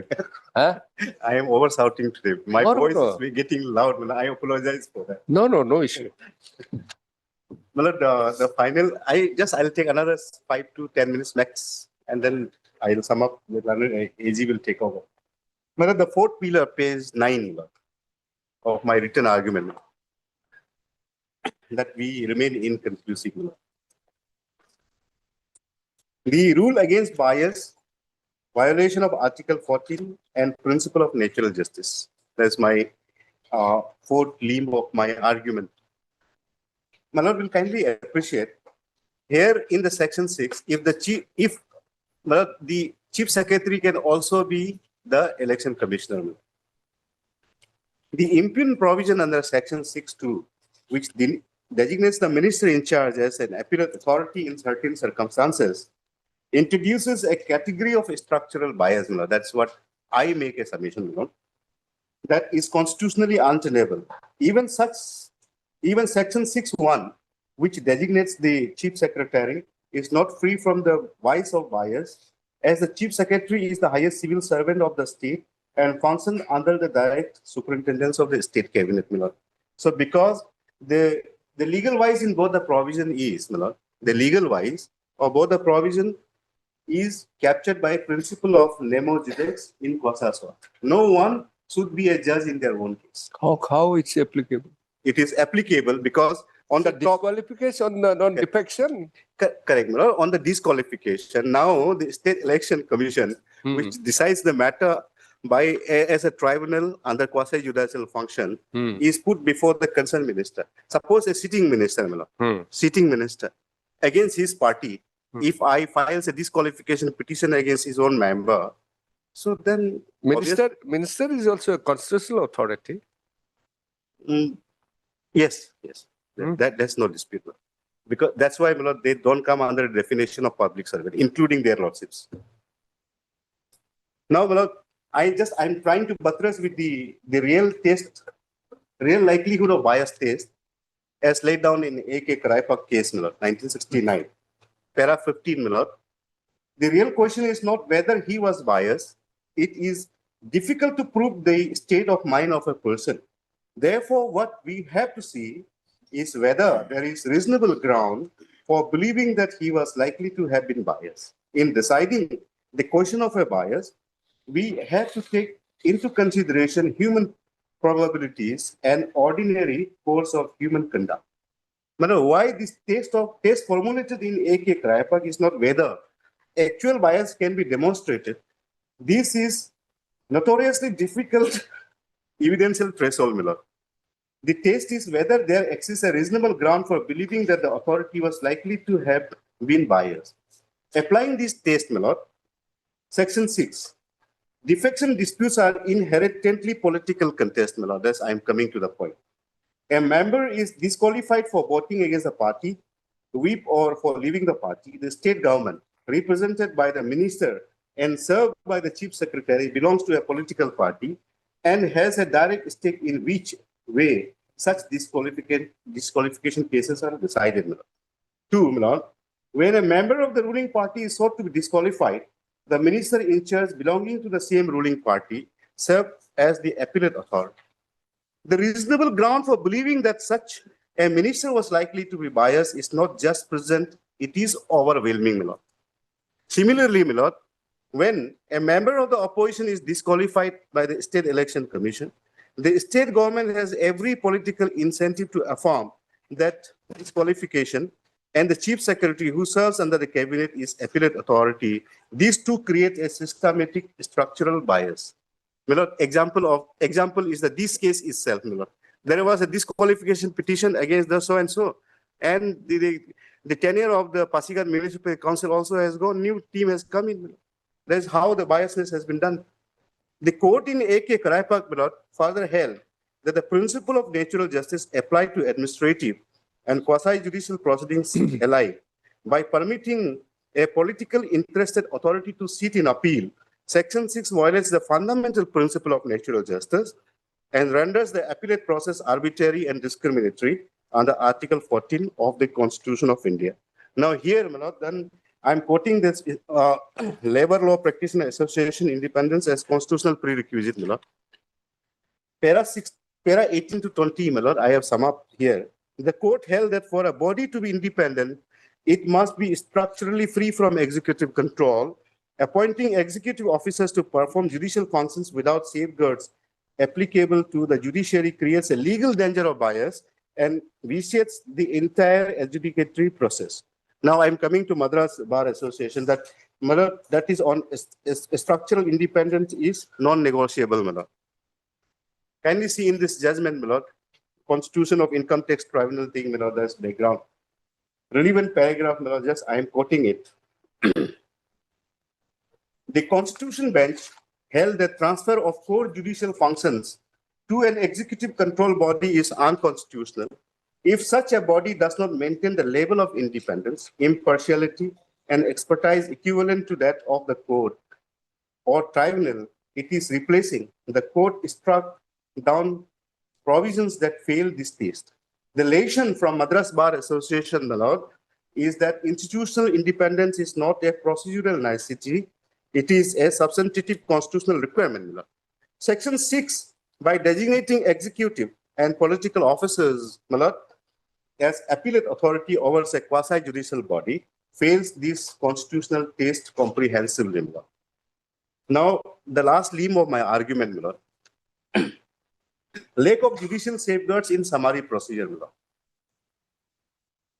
Section 6(2), has seen already mandates a summary procedure for appeal before the Chief Secretary. The Impugn Act does not define what this summary procedure entails. There is no requirement for a reasoned order, no mechanism for oral hearing as a matter of right, no standard of proof prescribed, and no provisions for independent fact-finding.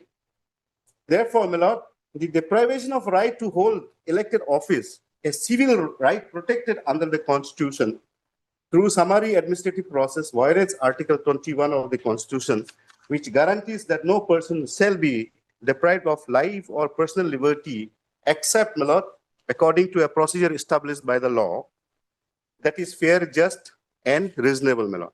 Now I am coming to L. Chandra Kumar, finally. This is my last citations. In L. Chandra Kumar, paragraph 95, and also my lord will see this, I have indicated paragraph 91. The court observed that while the legislature can create alternate forums, those forums must be worthy successor. Here it is not a worthy successor, my lord. To the high courts, they must be independent, competent, and objective. An executive officer conducting a summary review is not worthy successor to the high court. It is Titi Tara is not saying, it is the law which is saying, my lord. It is an institutional inferior substitute that deprives litigants of constitutional equality of adjudication. So therefore, my lord, this last paragraph I read and then I give this small comparative thing I will show, my lord. See, the summary nature. Beg to differ. It is you, it is Mr. Titi Tara who is saying. Grateful, my lord. Concluding, my lord. The summary nature. What the law, according to him, is about. Isn't it? Can it be incongruous for both of us, the bar and the bench? What the incongruous?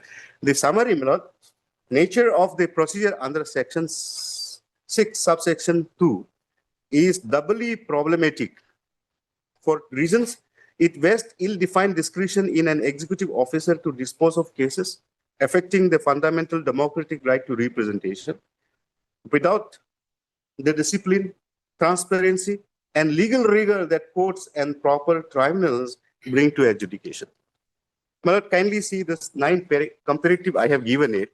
In other states, what are the procedures, Milord? Yes. So kindly see, Milord, Kerala State Election Commission, Seen it. the appeal lies to the High Court directly.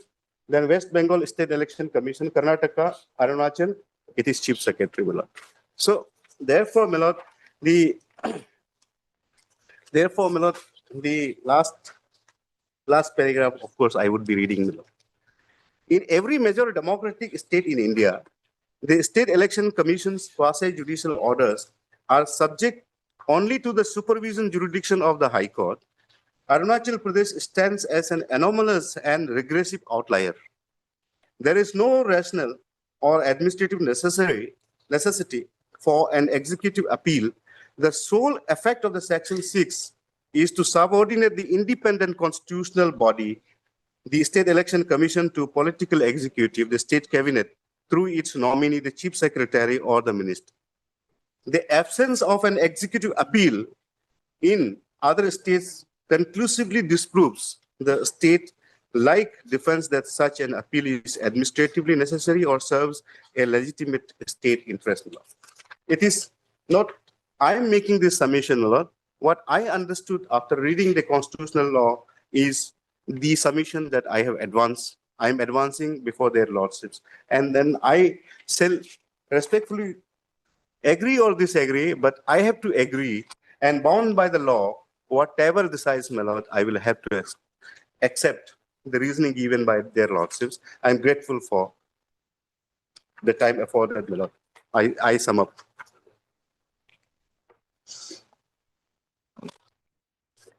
With greatest respect, my lord, I am totally at a loss as to how to respond. But in any case, if your lordship will first come to the paragraph 3 of the writ petition. I don't know whether your lordships will even entertain this writ petition. There was a notice issued by the chief secretary exercising power under section 6. And at para 3, the petitioners, this is the statement they are making. The last sentence, which your lordship will find at page 6. There is a sentence starting, however. However, it is categorically to state that the petitioners are not challenging the said summons or any incidental proceedings related to it, except for the constitutional validity of subsections 1 and 2, which means there is no prejudice caused to the petitioner. There no right has been even alleged to be affected. So it's a general challenge to the provisions, whether your lordship will at all entertain. That is my first preliminary point. Now, and this has been filed in the form of a writ petition, not in the form of a PI.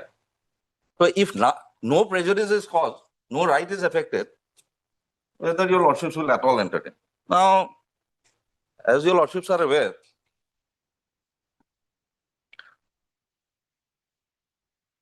an act of the parliament or the legislature is open to challenge only on 2 grounds: lack of legislative competence or violative of fundamental rights. Both of these, your lordships will find that there is not even a whisper in the entire petition. There are 2 more. Not only fundamental, constitutional, and the manifest arbitrariness. That has to be so manifest Yes. that it is merely saying arbitrary will also not do. And you know, this has been expanded in Sarabanu. Yes. Manifest arbitration. Correct. So, but it has to be manifest. In total now it's 4 grounds. But primary ground of attack is normally 2, but the scope has been expanded slightly. But in any case, yes, here your lordship has noted the argument is mainly that firstly, it is rather an apprehension that if the chief secretary is appointed or if the chief secretary is incapacitated, the minister comes in, there is a likelihood of bias. Your lordship are aware that in fact I had not prepared because there is no such pleadings as such in detail. It is only now that it has been developed, but thankfully those notes are available with me in my cell phone. Your Lord, I'll just place the citations. The possibility of abuse cannot be a ground for striking down an act. Your Lordship may just make a note of the citations. In fact, I am also not carrying the books, but this is a settled proposition of law that a possibility of abuse. Brother, can I help you here? Why? AIR 1957 Supreme Court 397, para 27. So the party name? That's 1957. AIR 57 Supreme Court 397, para is 27. Then 1986 Supplementary SCC 20, para 50. And 2012 10 SCC page 1, paragraph is 133. 2010 SCC? Page 1. Para is 133. That a possibility of abuse is not a ground for striking down an act. When the actual abuse happens, then they can come and challenge that action. But a possibility of an abuse is not a ground for striking down an act of the parliament or the legislature. Why appellate thing is required? I'm sorry. Why appellate authority is required against the decision of the election commission? But it is the wisdom of the legislature. Man. They are not saying that. That too, the minister in charge also. If the chief secretary is an election guy, state election commissioner, the minister in charge, why? But wisdom of the legislature. Man. I cannot change that. I'm grateful. The legislature thought it wise to provide for it. Now, who the appellate authority will be, my learned friend is very heavily relying on L. Chandrakumar. How did L. Chandrakumar arise? Because it was a challenge to the Central Administrative Tribunal Act of 1985. Ultimately, the tribunal's existence has been upheld. And judicial review is, as has already fallen from your lordship, judicial review is never ousted. 226 powers will always be there. When the chief secretary takes a decision, that will always be open to judicial review. Now, my friend has also very heavily relied on some Kerala Act. Whether he will act as a chief secretary or the... He will act as a quasi-judicial authority, appellate authority. Certainly, but only the nomenclature is chief secretary. So Shakespeare, what's there in the name? What's there in the name? And the other limb of my learned friend's argument is that in Kerala, Andhra Pradesh, etc., other authorities are provided. Or the High Court is provided as the appellate authority. Again, the law is very well settled, my lord. Again, I have the citation. This was in connection, these were notes in connection with some other case. Thankfully, I have it in my cell phone. What it says is, the principle laid down here is that Article 14 does not authorize striking down over a law of one state on the ground that, in contrast, there is some other law provided in the other state. And the citation is, my lord, 1988, 1 SCC 366, paragraph 5. That in some states, some other law is provided for, which is better than this state. That cannot be a ground for it against striking down an act. So therefore, my lord, my learned friend has relied heavily on A.K. Kripa. There is no quarrel with the proposition of law. Reasonable apprehension of bias is a settled proposition of law, but it applies in the sphere of administrative action, not in legislative action. A.K. Kripa itself arose out of, if I remember correctly, it was in connection with some recruitment to the forest department in some state. Yes. Yes. And there, if my memory serves me right, there was one person who was related to one of the candidates.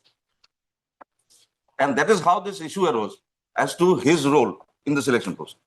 That is an purely administrative action. Here, the legislature provides. So therefore, my lord, in my respectful submission, looked at from any angle, There's absolutely no merit in this writ petition. Naturally deserves to be dismissed. Okay, it may be a wisdom of this legislation, but little. I appreciate.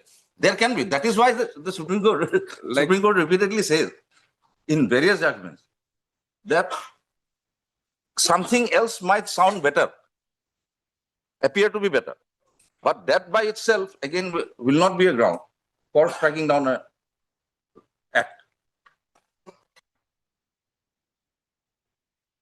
Ultimately, the legislature thought it wise that we will confer this quasi-judicial power on the Chief Secretary. Particularly minister in charge. Why minister in charge? Appreciate. I absolutely appreciate. But what can we do in respect of the wisdom of the legislature?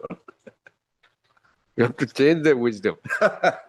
Refresh your wisdom. That is my limited submission before your Lord. That's all. That's no rejoinder. So basically, no, the ground is not on the lack of legislative competence, or but likelihood of biasness, being an executive officer of the state. The And the appeal would be against the decision of the election commission, who is an constitutional authority, acting as a quasi-judicial authority. These two, not as such a lack of legislative competence. That's why, the constitutionality of Section 6, subsection 1 and 2. That's And it's not I'm sorry, one point I missed. I'm sorry to interrupt. One point I missed. One of the arguments also was on the doctrine of separation of powers.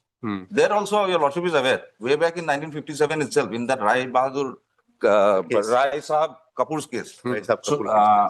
Citation is 1955 SC 549, para 14, where this doctrine has been examined by the Supreme Court Constitutional Bench, and it has been said that in India it is not a rigid doctrine. There can be overlap, and in fact there are so many provisions in the Constitution itself where there are just overlapping of this powers. How you, this thing you have enacted this law? This is, my lord, the power is traceable to entry 5, I think, of list. Your lordship will give me 1 minute more. Yes, ma'am. Entry 5 of list 2. Entry 5.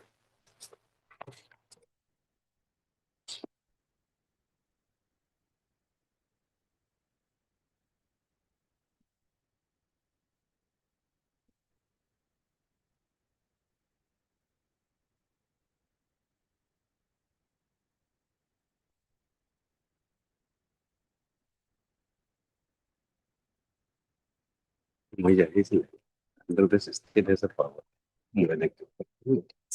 Certain things. Schedule 2. Schedule 2. Outside. Schedule 2 আছে. Schedule 7. Schedule 7, list 2. List 2.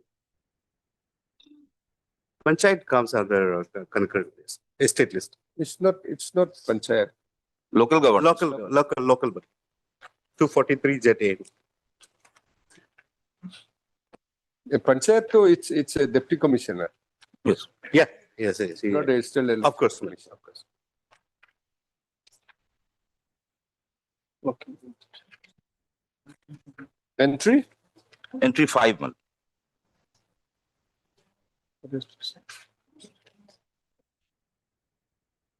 Seven schedule. List 2. List 2. 7 schedule list. 268.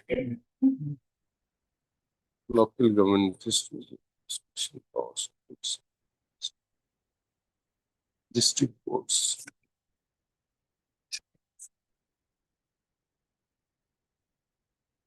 It's entry 5 only. Yes. Yes.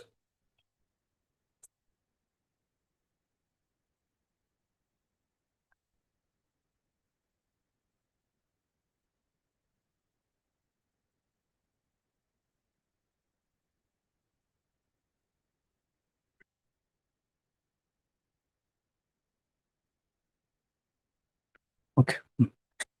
Anything else? Nothing, that Madras Bar Association judgment, which has clearly held that quasi-judicial decision cannot be put under the scrutiny of executive fate, that the learned advocate general has not overcome this. That much. That when he is functioning as a quasi No, that much, madam, that much. Because the constitutionality will be You tested. also, he has given this thing, you also give some write-ups. Written on.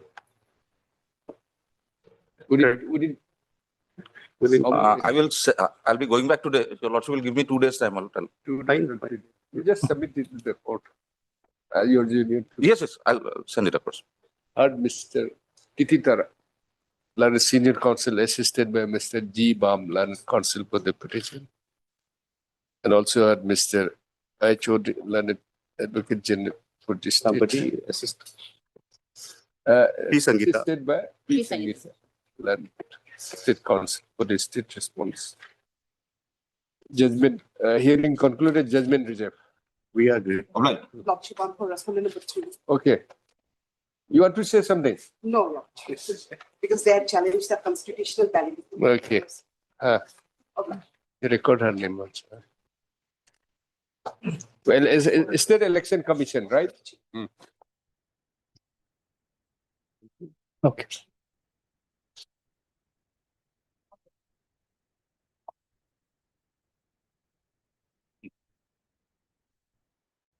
Item number 10.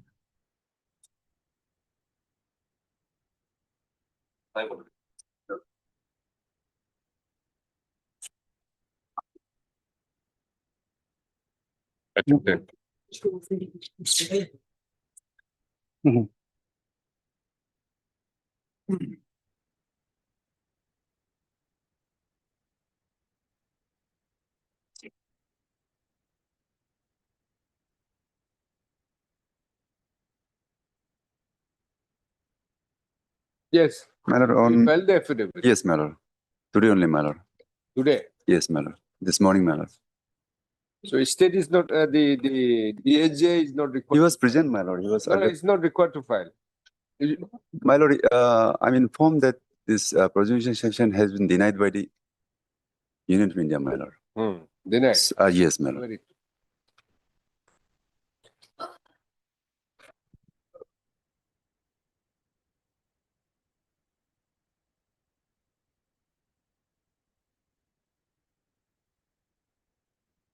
Please, Your Lordship. Yes. As per the last order, They have filed the affidavit. the SIT, they have filed the affidavit, but then Union of India, they have not yet filed the affidavit. DHJ. Union of India. Madam, the instruction has been received. File it, bring on record. Yes. Bring on record. You have received the instruction. Bring on record. Heard Mr. S. Mo, learned counsel for the petitioner. It is submitted by Mr. El Kurdu, learned special PP, within bracket SIT, that an affidavit has been filed today. As regards, as directed by this court on 02/07/2026. Mr. Howard. No, Mr. M. Katul, and DSGI. Howard submits that he may be granted some time to bring on record the instruction which he has already received by an affidavit. Considering what, let this matter be listed after 2 weeks, 3 weeks. Yes, my lord. After 3 weeks. My lord, as per this one, the document which only 2 page, it said only denied. There is no any reason that how it has been denied. This is not the document doesn't show that. We'll see. Let them. Right. And ultimately, anyway, we don't want to comment today. Oblige. Item number 11.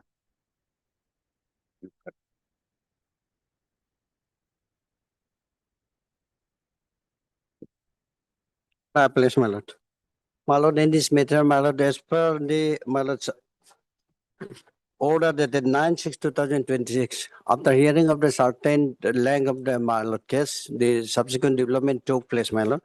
By the order dated 9/6/2026, my lord, this honorable court has, my lord, intend to reject the affidavit in opposition filed by respondent number 3, 4, and 6. That is the IMC, my lord. And in the meantime, the counsel for the IMC was new, appear on that day. So they have short the time for respond whether this affidavit in opposition file has to be rejected or not.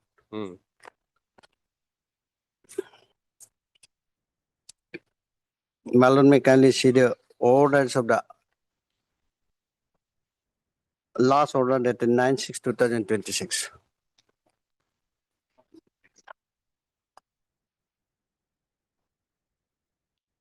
Which for IMC? This is the new counsel. My lord, I'm yet to receive brief from the earlier council, my lord. So Previous I've counsel. called him, my lord. He is out of session, my lord. Mr. Simo. Simo, the learned counsel for the petitioner. Mr. Next player. El Kurdu learned counsel. Standing counsel My lord. for Itanagar IMC. I am Saitanagar Municipal Council. Corporation. Submit phrase for and is granted 2 weeks time to take steps, including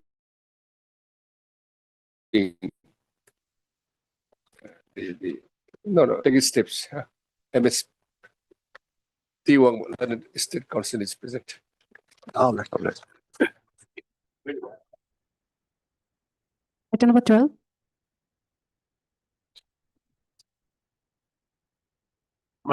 The service notice upon the respondent malice awaited malice has not yet returned.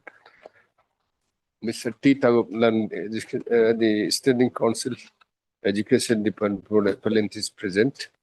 With service report list after declared 3 weeks. Item number 14.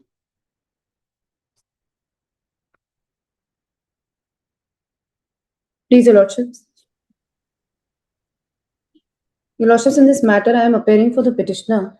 As per the last order dated 4th of June 2026, Your Lordships, the Union of India was directed to seek instructions and file a counter affidavit. However, no counter has been filed as yet, Your Lordships. With Union of India, DSJ. where's the file?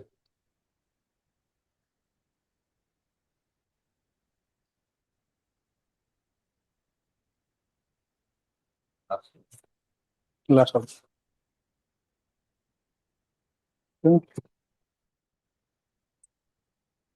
Please ensure they are always responsible.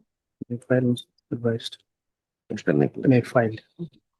Secondly, आपका last time कुछ instruction available.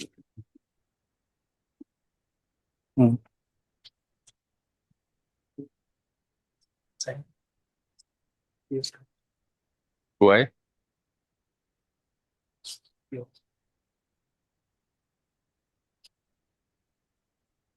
So have you filed the affidavit? No, my lord. My lord, some more time may be granted, my lord. In the meantime, I'll take up my lord, the detailed instruction from the department, my lord.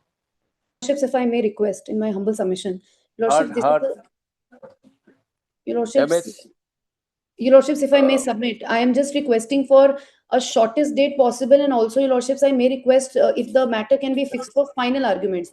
Your Lordships, I am a university, and here I am challenging notification issued by the UGC, due to which I have not been able to run open courses in the open mode, Your Lordships. 2 sessions I have lost, Your Lordships. In my humble submission, Your Lordships, I humbly request. Learned counsel for the petitioner, as prayed for by Mr. M. Kato Learned DSGI and Mr. El Kurdu as well as MS. You are also filing. Yes, no. We have filed, my lord. You have filed? Yes. Uh, For UGC, my lord. Then MKATO learned DSJ, let this matter be listed after 3 weeks so as to enable him to file affidavit in opposition. Next para. MS T. Wang learned State Council is present for the state. Mr. El Kurdu has submitted that he has already filed the affidavit in opposition on behalf of Respondent number 1, my lord, UGC. number 1. List the matter after 2 weeks. 3 weeks. 3 weeks. Okay. Lordships, if I made a if I may request that if directions can be passed to make in advance. No, it's not possible. They'll not file. Your Lordships, only It's of no use listing it. if it can be served on advance basis, your Lordship, so the matter can be heard, because your Lordship, the only 3 weeks. difficulty Madam, is. 3 weeks. Madam, 3 weeks. Please, We'll your give the Lordship. fixed date. Please, your Lordship. Give the fixed date after 3 weeks. Yes, Mr. 13 DSJ. 13 August. 13 August. 13 August. After 3 weeks. You file it before. Deeply obliged. Deeply obliged. Item number 15.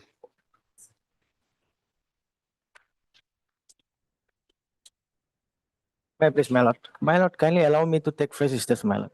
Due to some unavoidable circumstances, we could not take steps upon respondent. Mr. Swenso, learn counsel for the further. A week's time is granted to take steps for service of notice upon respondent number 5. Respondent number 5. 5, my lord. My lord, kindly matter may fix on 23 of August, my lord. Council is present. Huh? 23 of August, my lord. List matter on 23. 23 is Sunday. Or 25th, 25th, my lord. Deeply obliged, my lord. Item number 16.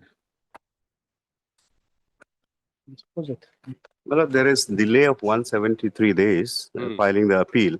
The previous council, the convict appellant was under the impression that would have taken steps, but then it was taken away, and that this conviction under section 6, 20 years or regulation issue notice to the Mr. takes the step. T. Tara, Senior Counsel. Assisted by Mr. G. Bamlan, counsel for the applicant. Next, this is an application under Section 5 of Indian Limitation Act 1963, seeking condonation of delay of 173 days in filing the No, it's not that process. criminal appeal We have to take the steps. against the judgment And the service has to be conviction, our office. judgment of conviction and order of sentence dated 12/12/2025. Okay. In Give them the copy of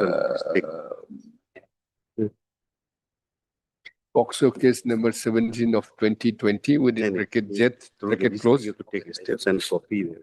List of issue notice returnable by 3 weeks. 4 weeks or 3 weeks? Well, 2 weeks will be more better. MS 2 weeks I can. The T unit learned additional PP enters and accepts notice on behalf of the state. Respond number 1. Petitioners to take steps for service of notice. Respond number 2. But 2 weeks will have 2 weeks time. Great. I think notice to through you only. Through the office of the PP, yes. Lordship. It has to go to the respondent number 2. Item number 17. My lord, report not received. Report is awaited, my lord. Here, my lord, the 391 CRPC 391 powers exercised by this honorable court for additional evidence, my lord. The additional evidence are yet to be recorded, my lord. The report was called for, which was not yet received. Okay. So what is to be done? Let it be listed after, my lord, 3 weeks, and reminder may be given to the learned No, trial appears for the petitioner and the appellant on call. Mr. T. at the learned additional PP is present. It is noticed that report from the Sessions Court GPA is yet to be received. Next, the registry to send the reminder. Yes, after 3 weeks, man. Report list after 3 weeks. 3 weeks. Obliged, man. Item number 18.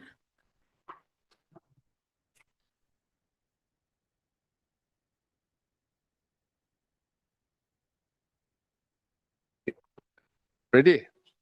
This is a challenge to serve rules. Because pleadings are otherwise complete. It's more, therefore it is listed for hearing. Yes. So I leave it to your lordship. But it is likely to take some time. Yes, please accept. To do. I'm at your lordship's disposal. How long it will take? Take some time, man. Say around 45 minutes, maybe an hour. You're 45, then 45. There's a private respondent. Private respondent is also there. Okay. So, some other day. His problem is that we have the single bench also. Yeah, Single bench matter also. I'll be here from 4 to 6. Your lordship may fix it on 6th of August. It's a Thursday. That Mr. Deepang, senior counsel, assisted by Mr. C. Tajo, learned counsel for the petitioners, and also Mr. I Chowdhury, learned Advocate General for the state, as well as assisted by MP Sangita, learned counsel for the state, for the state, and Mr. as well as Mr. C. SMO, learned counsel for respondent number. Private respondents. Private respondents. As agreed to by parties, let this matter be listed on 6th. 6/08/2026. Yes. Right. Item number 19.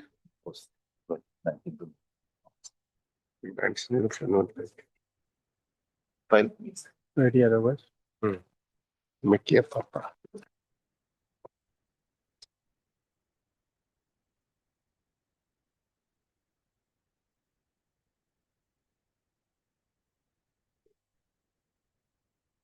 Ready.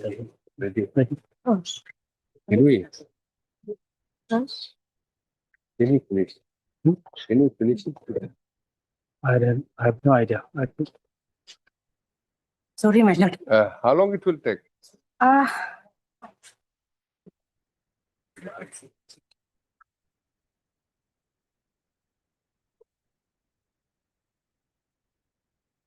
right, my lord. 302. Yes, my lord. Okay. Thursday. Thursday. Obliged. As agreed to by the learned counsel for the parties, let this matter be listed on Thursday. Thursday is 23rd. 23rd. Okay.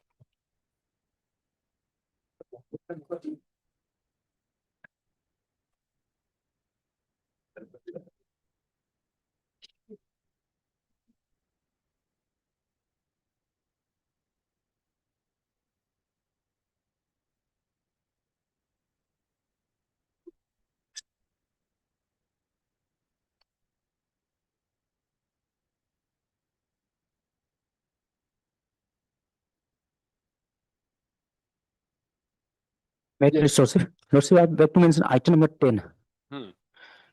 Lordship, I'm applying on behalf of Mr. T. Gatso, conducting counsel for respondent number 2.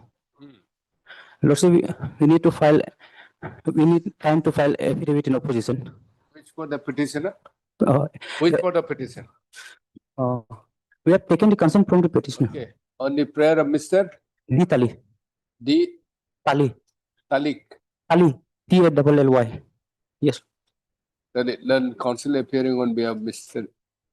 T. Gatso, learned counsel to the Alice contempt number 2. For that 2 weeks time is granted to file affidavit in opposition. Yes.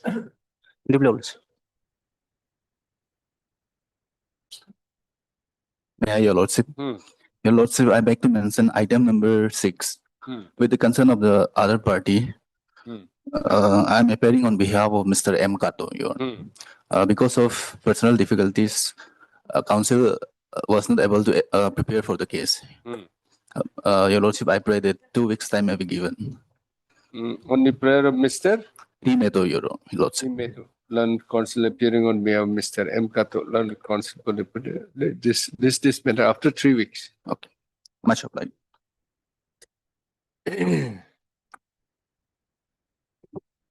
May I please, Your Lordship? Hmm. Your Lordship, I seek to mention I number 140/2026 arising out of WPC number 304/2026. Your Lordship, the respondents authorities have deducted the amount which was deposited as performance-based guarantees in respect to contract work, which is mentioned in WPC case. Your Lordship, unless the I is heard urgently, the petitioner will suffer irreparable loss. Next week. Your Lordship, Monday.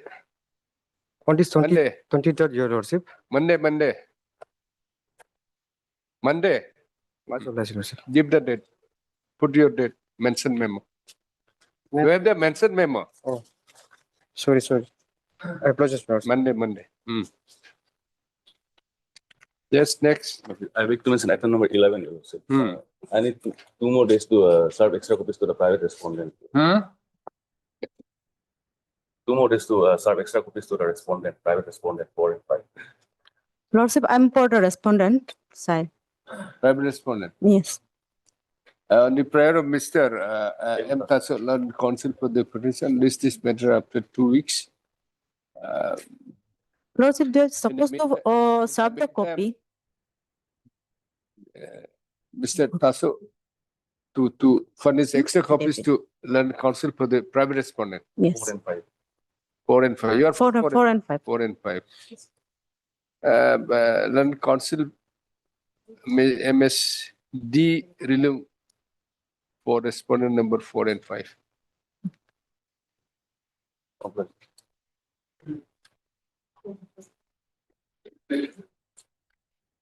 Item number 1.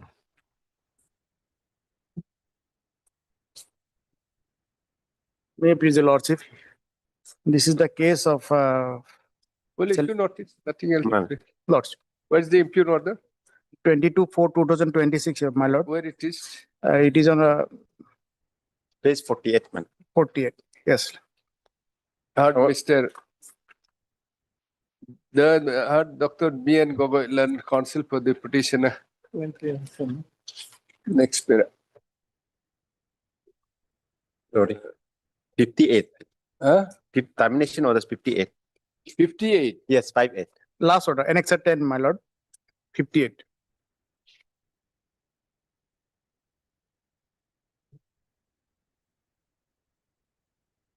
Challenge made in this writ petition to the termination order dated 13/04/2026, passed by the Commissioner within bracket Education, Government of Arunachal Pradesh. Whereby this is your how many? 8 single, my Lord. I am 1 year, Lordship. Yes. Paragraph page 8. Serial number 1. 8. Taku Yakar. Last one, my Lord. Page 58. Last. Tau Yakar. Tau Yakar. Serial number 8. Tau Yakar. Lordship. Whereby 8 teachers, 8 PRT. No, as petitioners MTS, my Lord. 7 primary teachers. Yes, ma'am. And multi-tax system. And the petitioner as MTS They were by the services of 7 primary teachers and the petitioner as MTS have been terminated.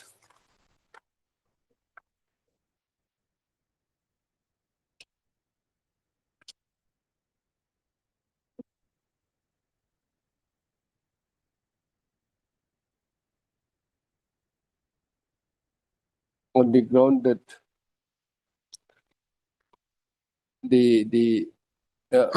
on having been found that the appointment orders have never been issued from the Directorate of Elementary Education from the government of Arunachal Pradesh. List of. It is the case of the petitioner that since the petitioner was appointed, you have been regularized. Lordship. On regular basis. Lordship. Appointed as MTS on regular basis, the termination of the service of the petitioner for the following the due procedure of law is bad and illegal. List of issue notice returnable by 4 weeks. As Mr. T. Tagup Learned, Standing Council Education Department, and MS K. Wangmo. No, you are K. As MS K. Wangmo. You are for? Respondent number 2, No, as Mr.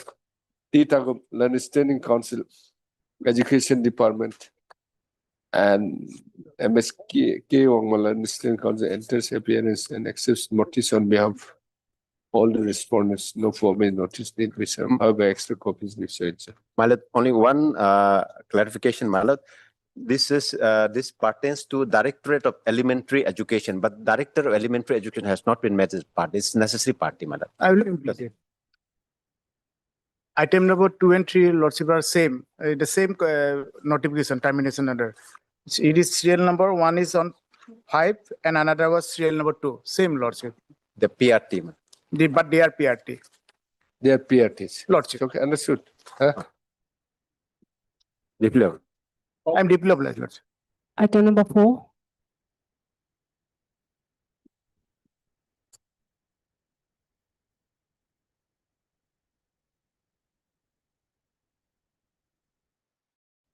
Yes. Order, my lord, impede is at page number 24, my lord. What it is? Page 24, annex number 3, my lord.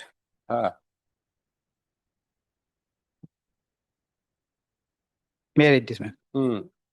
The subject request for opening of joint saving account for 16 Finance Commission grant for the interim member. It represents the subject that the matter related to elected Gram Panchayat member are presently pending before the Honorable High Court. In view of the current situation and smooth implementation of the Gram Panchayat development plan, you are requested to open account in SBI for 16 finance grant. The account shall be opened and operated through the interim member, Circle Officer, Panchayat Technical Assistant, as a authorized signatory and until further order. Oh, in terms of my lord, it is the chairperson, my lord. Elected chairperson, my lord, with authority over it has to be as per, it has to be by the chairperson, chairperson. Not the circle officer. Circle, no, sir. They has no role to play in this account. Circle officer and Panchayat technical assistant. Assistant, my lord. Authorized signatories. What you were saying? On what basis you are saying? If my lord, in a particular.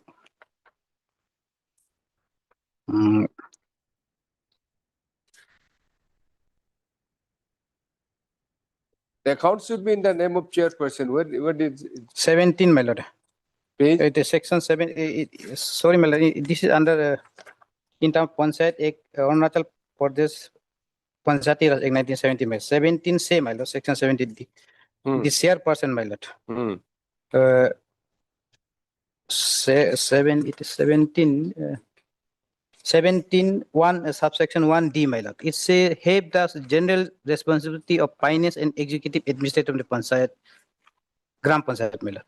Others also from the order impugn, my lord. It did say, my lord, interim order, my lord, or as an interim measure, my lord. Is because, my lord, this my issue, my lord, is pending before this honorable court, my lord. Now, this honorable court, my lord, on this is, my lord, will see 10 July 2020, or impugn order is 10 July 2026, my lord.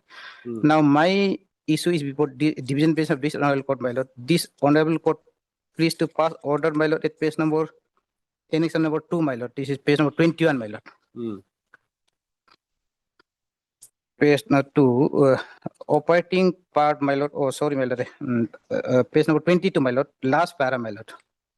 Having heard the provision of the Arunachal Pradesh Local Authority Provision of the Section 8, 2, and 3, and considering that prima facie adequate opposition appears to have not been afforded to the applicant, coupled with the view that a democratically elected representative should not ordinarily be unseated without due procedure, we are of view that the interim order is called for. Accordingly, till the next listing, status quo as on today shall be maintained.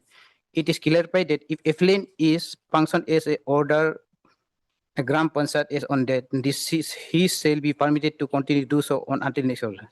Now, this order is, my lord, will see, this is on 25/6/2026, my lord. No, what I'm asking is where's the requirement that it should be operated through the chairperson only? This is section 17.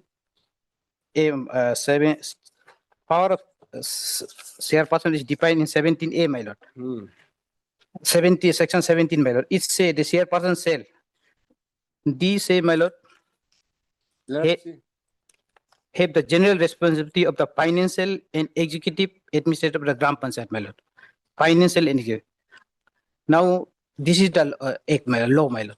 Now, in terms of impugn order, my lord, it indicate, my lord, this is as because my court pending, my lord, a matter is pending, my lord. This as an interim matter, this they have entrust financial power to that this That is the operation of the account only. In view of the current situation, smooth Gram Panchayat development plan. Yes, my lord. Open account in the SBI saving for 16 finance. My lord. Commission grant. That can be by elected member by the chairperson, my lord, in terms of the act, my lord. Now, therefore, my lord, I challenge this impugn order on 2 count, my lord. Now, 2 count 1, my lord, in terms of the act, my lord, they in a financial matter, this member secretary and the public official has no role to play, my lord. It by the elected representative, my lord, by the chairperson, my lord. Second ground, my lord, others also, my lord. Earlier, before this was the account is operated through you only. Yes, my lord. That is in a whole other case, my lord. There is no case all operated by the chairperson or the member of the Gram Panchayat. Yes, my lord. By the chairperson, my lord. Only chairperson. My lord. That's why the order itself, the impugn order itself, say as an interim measure, my lord. The language of the order is the interim measure only, my lord. So for functioning as a chairperson, laws, his writ petition was dismissed by the non-single bench laws. He appealed before the court laws. In interim, what it's provided laws. If he is already functioning as a chairperson laws. He's functioning. No, he is not functioning laws as per the instruction laws. After his disqualification laws, he was already disqualified. According till the next day, the status quo on today shall be made. It is clear if the appellant is functioning at Gram Panchayat as on date, he shall be permitted to continue until the next date. After his disqualification lawsuit, questions of functioning as a chairperson does not arise lawsuit. After his disqualification lawsuit, he has not been given any function lawsuit. Until lawsuit, the disqualification order itself is revived lawsuit. He cannot function lawsuit. And this, the interim passed by the Sonal Court law, as on then lawsuit. This is dated 25/6/2026 law. As on this particular date, if he is functioning as a lawsuit a chairperson, then he may be allowed to lawsuit continue. But he was prior to that already disqualified from the Gram member lawsuit.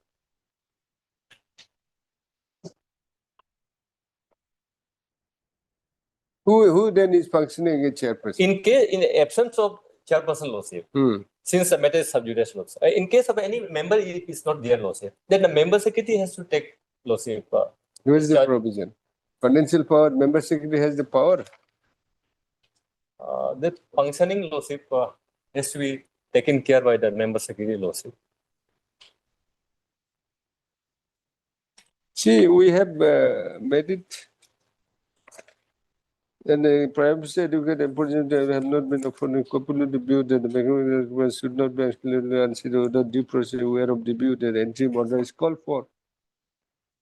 If so, any other person is appointed, if he's not appointed as Gram chairperson, he is deemed to be functioning. Lordship, here he was already disqualified. Disqualified, but we have passed the interim order Here, saying that the PS2 have not been afforded appellant or coupled will be at so and so, wherever the interim order is called for. Here, Lordship, what it says, Lordship? Accordingly, The status quo as on today shall be maintained. What is the status quo on that day? As on then, Lordship, he was not even member of the Lordship. He was not even a Gram member, Lordship. He was already disqualified, Lordship. As on then. That would everybody knows. After that only that was dismissed. He challenged the writ petition dismissed. Writ appeal is pending. While issuing notice in the writ appeal, we passed this interim order.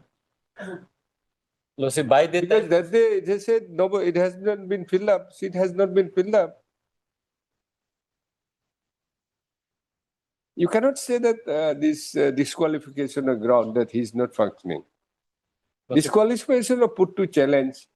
Writ petition was dismissed. Then he remains, but in appeal which is pending, intercourt appeal, we have passed an interim order that he should be allowed to function. We made it clear. But here, Lordship, no one is functioning as a chairperson. No one is functioning. No one. It has not been filled up. Yes, Lordship. So the effect is that he should be allowed to function. Here, Lordship, it is clarified that our language is, Lordship, it's clarified that if the appellant is functioning as the Gram chairperson as on date, he shall be permitted to continue to do so until the next date, Lordship. But facts remains here, Lordship. He was not functioning. No one has been filled up. Then who has to function? Before that, we observed that the democratically elected members should not be ordinarily unseated. With that due process, we find that there was privacy, we find that no opportunity of hearing was given.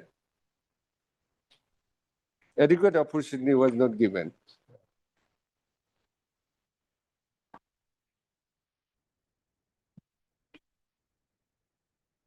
Okay, you filed the objection.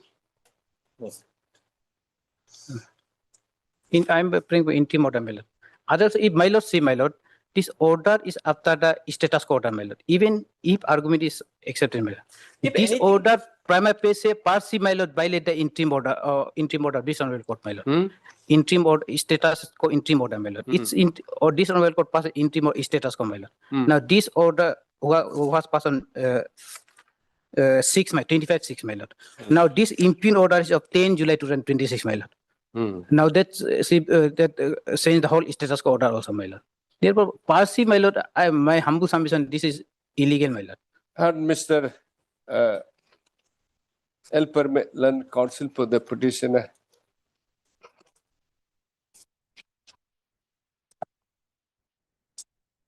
The petitioner is agreed by the communication dated 10/07/2026 by the District Panchayat Development Officer to the Member Secretary 11 Golang GP, Anjo District, the Panchayat Technical Assistant 11 Golang GP, Member Secretary 4 Chroma GP, and the Panchayat Technical Assistant 4 Chroma GP. Page 24, huh? Whereby it is directed to open open the saving bank account in the State Bank of India for 16 Ramana FC grants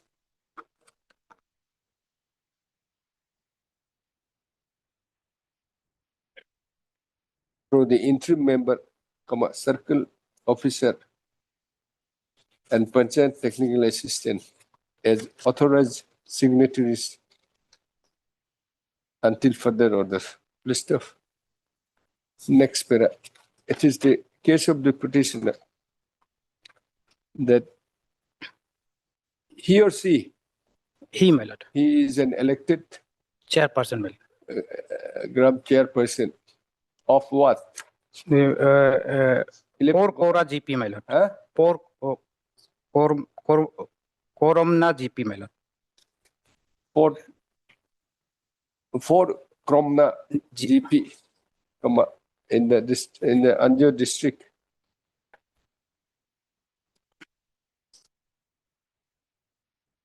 Christoph, the petitioner was disqualified, which was put to challenge, disqualified from being a Gram chairperson, which was put to challenge in WPC, what?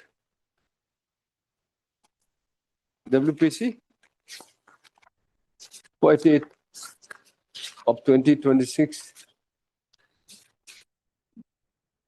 Mr. Bhavadi,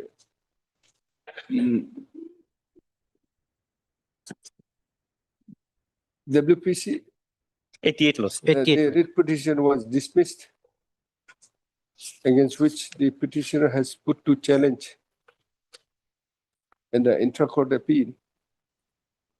By way of intra-court appeal, list of it is contended that the a division bench of this court by an order dated 25/06/2026 has passed an interim order directing the parties to maintain the status quo as on that day, and clarify that if the appellant is functioning as a Gram Panchayat person as on that date, he shall be permitted to continue until the next date. List of. Therefore, the petitioner submits that since the petitioner has been allowed to continue as Gram Panchayat chairperson and is continuing by virtue of the interim order passed in writ appeal WA 39 of 2026, depriving the petitioner from to manage the finance of the Gram Panchayat, including the operation of bank account for 16 Finance Grants Commission is violation of the or the interim order of the division bench, as well as the provisions of what Panchayat Raj, violation of the provisions section of that 70 Arunachal Pradesh Panchayati Raj Act Panchayat 1997. List of next issue notice returnable by 4 weeks, as Mr. S. Tapin, senior government advocate, enters appearance and access notice on behalf of all respondents. No formal notice need be served. However, extra copies be furnished to the senior government advocate. Next para.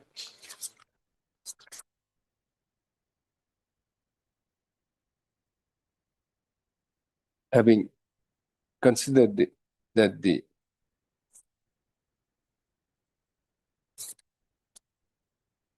next paragraph, considering that the petitioner has been allowed to continue allowed to continue to function as the Gram Panchayat chairperson by way of interim order in WA 39 of 2026, and also considering that the finance, including the account for 16 finance commission grants, is to be operated through the Gram chairperson,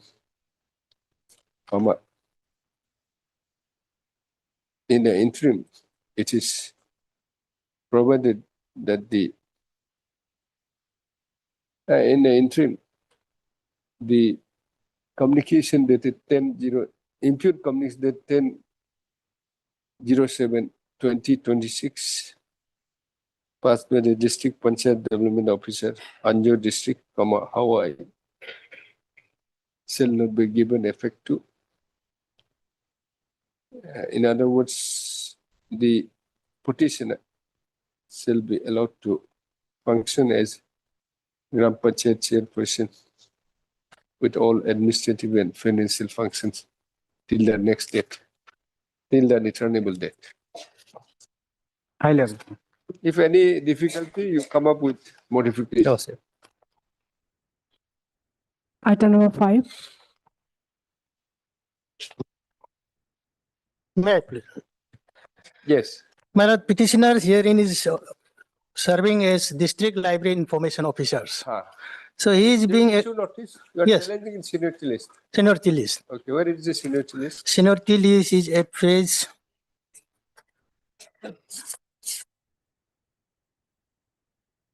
let me check. Page.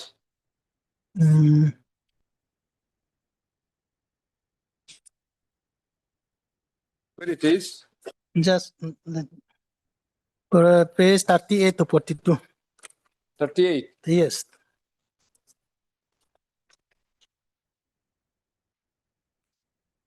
So this is final seniority. This was published in 2003. Then again, provisional seniority published recently, that is at page 41, then 41, 42. So here I am at serial number 5. You file an objection. Now I have a file objection, but That has been rejected. yes, they neither reject. They have verbally told that they can't do. Otherwise, these 3 persons. Heard Mr. G. Tarak, learned counsel for the petitioner. Next para.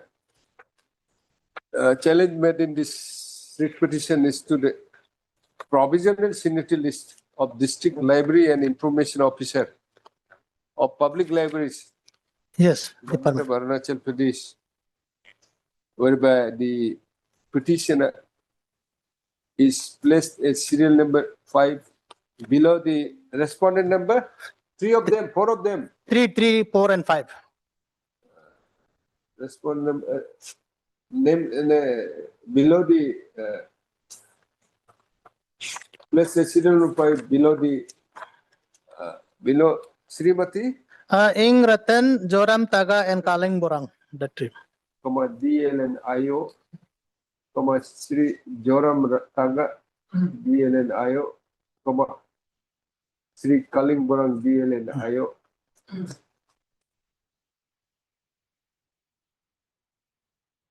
Respondent number? 3, 4, and 5. 3, 4, and 5. On the ground that the petitioner, and on the ground that the private respondents who have been placed above the petitioners have been appointed without due process of law, Without, due process of recruitment.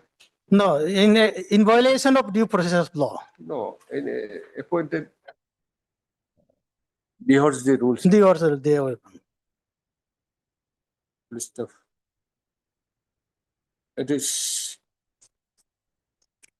contended that despite submission of objections that before the appropriate authority, before the concerned authority, no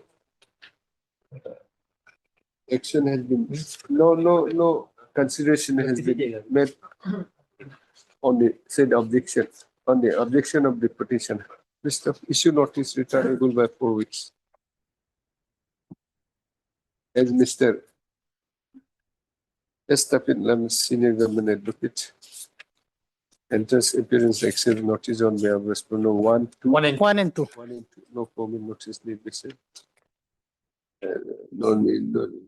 So in respect of respondent number 1 and 2, our extra copy to ensure. Then counsel for the petitioners to take steps for service of notice after respond 3, 4, and 5. But it's still post enters and publish. Item number 7.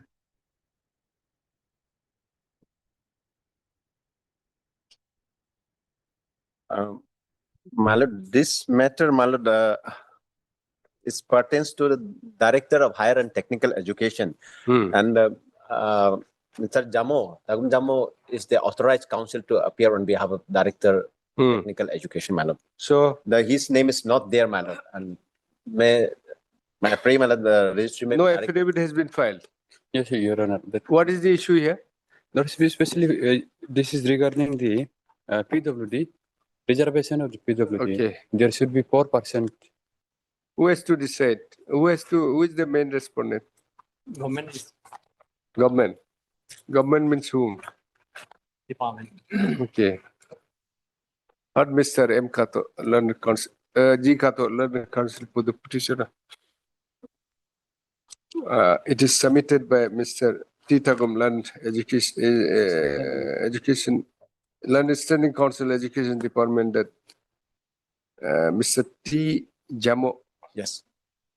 Is interested with this matter as a standing counsel for higher education. Yes, Director Higher and Technical Education. Director Higher and Technical, Higher Education Department. Yes, ma'am. This Director. Higher and Technical. Yes, Higher and Technical. Director of Higher and Technical Assistant, Education Department.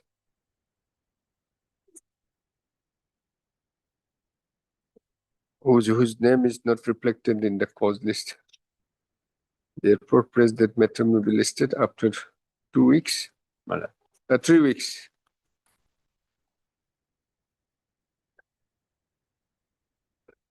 But you inform him. I'll inform, but I could not.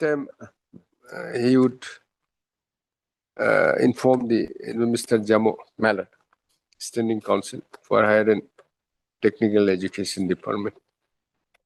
Next paragraph. Consider above, let this matter be listed after 2 weeks.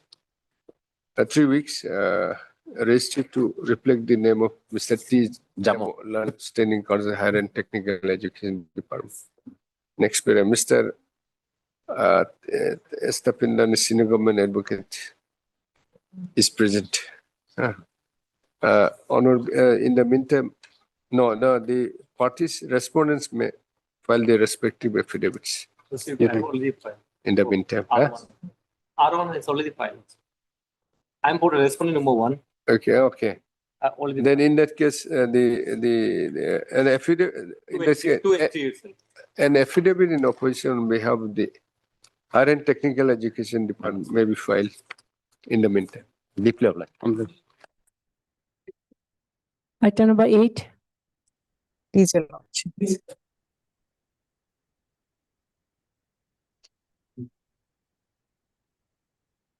My lord, before my learned senior colleague starts, my lord, as per the last order, There were two directions given.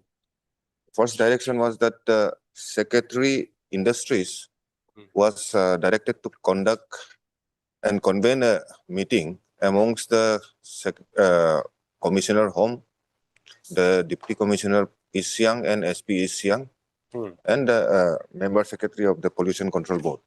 My lord, this meeting could not be taken up, my lord. I'm sorry, we don't have the report.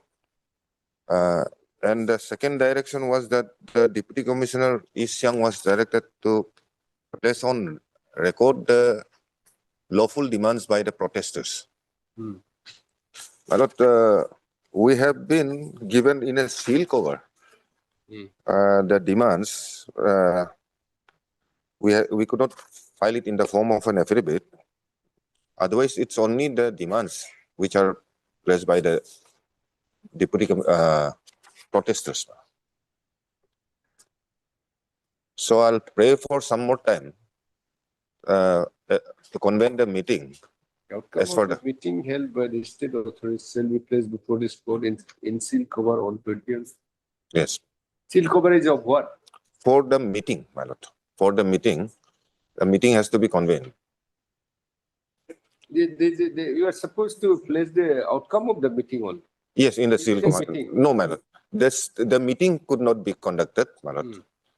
Only the deputy commissioner has in turn placed the demands of the protesters in a seal cover. That so my submission will be that we may be granted some more time to convene the meeting so that seal cover, it can be outcome of the meeting can be placed on. Yes, madam. And my lord, in fact, the factory also has started functioning. I'm being informed that since the 2nd of June, and there is no disturbance now.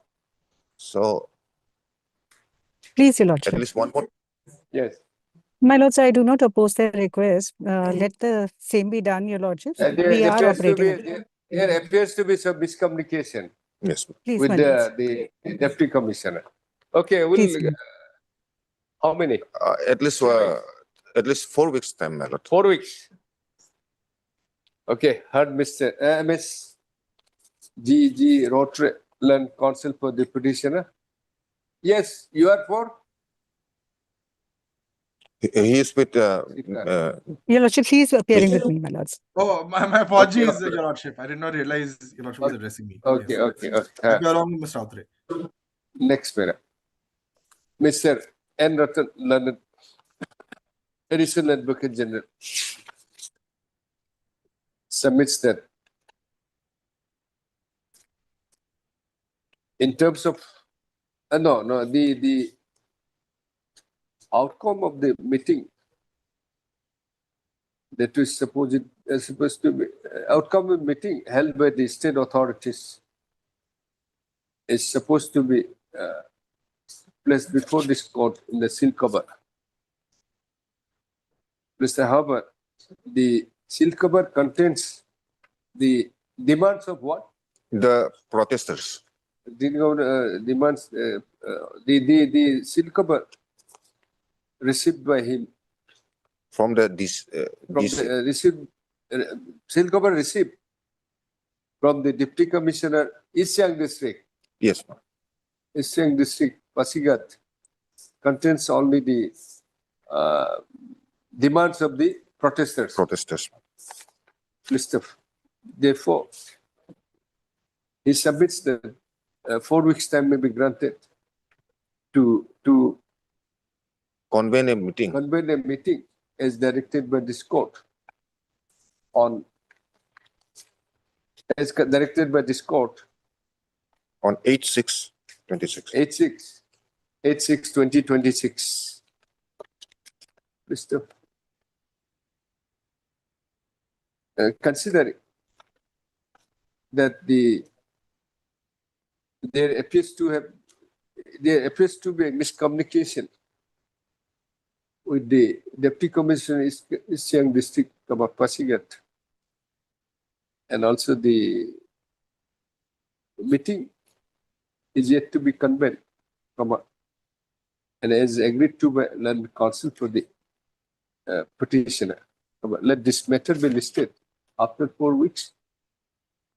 In the meantime, the state to convene a meeting and place the outcome of the meeting in a seal cover on the next date as directed by this court earlier.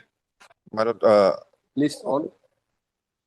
my lord, one more sentence After maybe 4 that it has been informed that the factory has started operation since 2nd of June. It's okay. They are not That may be recorded, my lord. Huh?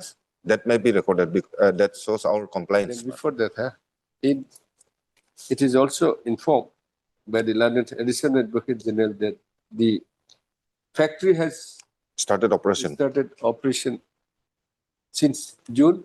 2nd of June. Second week of June. Second of June 2026. Well, Is it the correct? date may not be available, Your Lordships. We are not aware of the date because it was after this. order. I have been given the date also. Your Lordships, I have been given the date also. we are the ones who were working on the factory. That's So my submission, the my date lord. was after this order. Okay. Yes. Your Second Lordships, of. if it is a submission. Okay. Yes. Obliged, ma'am. So we'll give you the fixed date. Please, We'll Your give you the Lordships, fixed I'm date. deeply obliged. After 4 weeks, give the I'm fixed obliged. 24th August. on 24th August. Yes. 24 August 2026. Obliged, I'm ma'am. grateful, Your Lordships. Grateful. Item number 9.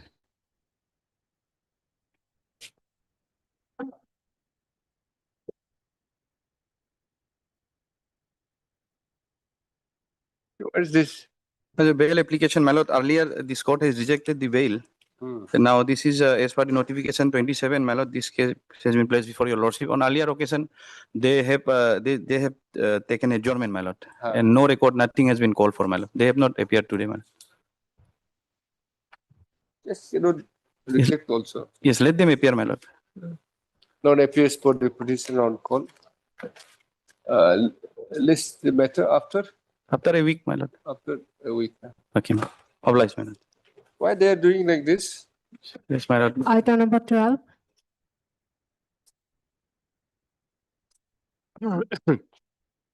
He's still in jail. He's still in jail. He must be in the jail, therefore there's a bail application. Yes, my lord. My lord, actually here, my why the lawyers are so casual? non-compliance of ground over. They come on that ground only. Person is already in the jail. Yes. I don't know. Anyway, yes. Obliged. Steps of notice of apprehension has not yet been taken. No steps. Which for the petitioner? No, but none. Saidul, Sumit Setri, Abung Appe. So many lawyers. Yes. Dismiss.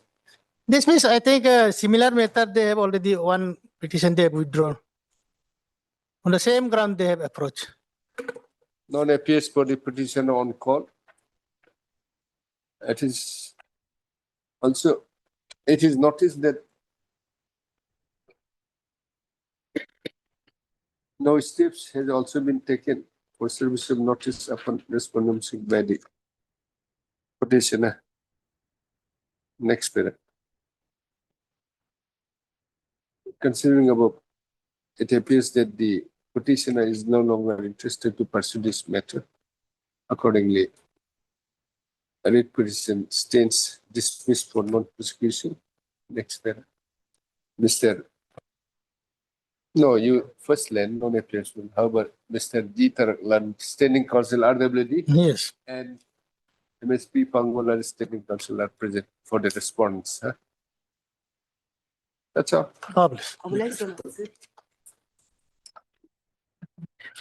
Item number 13.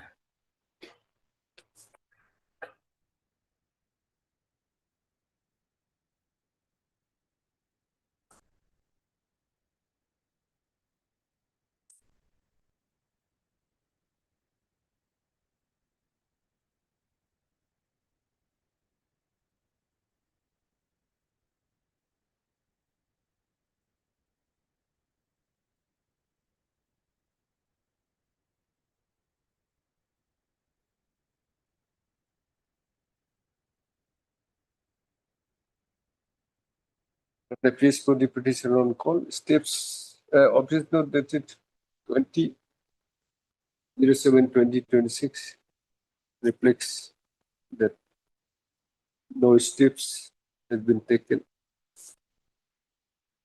for service of notice upon respond Alice contemner. Just of the petitioners to take steps for service of notice upon the Alice contemner within 1 week, list up to a week.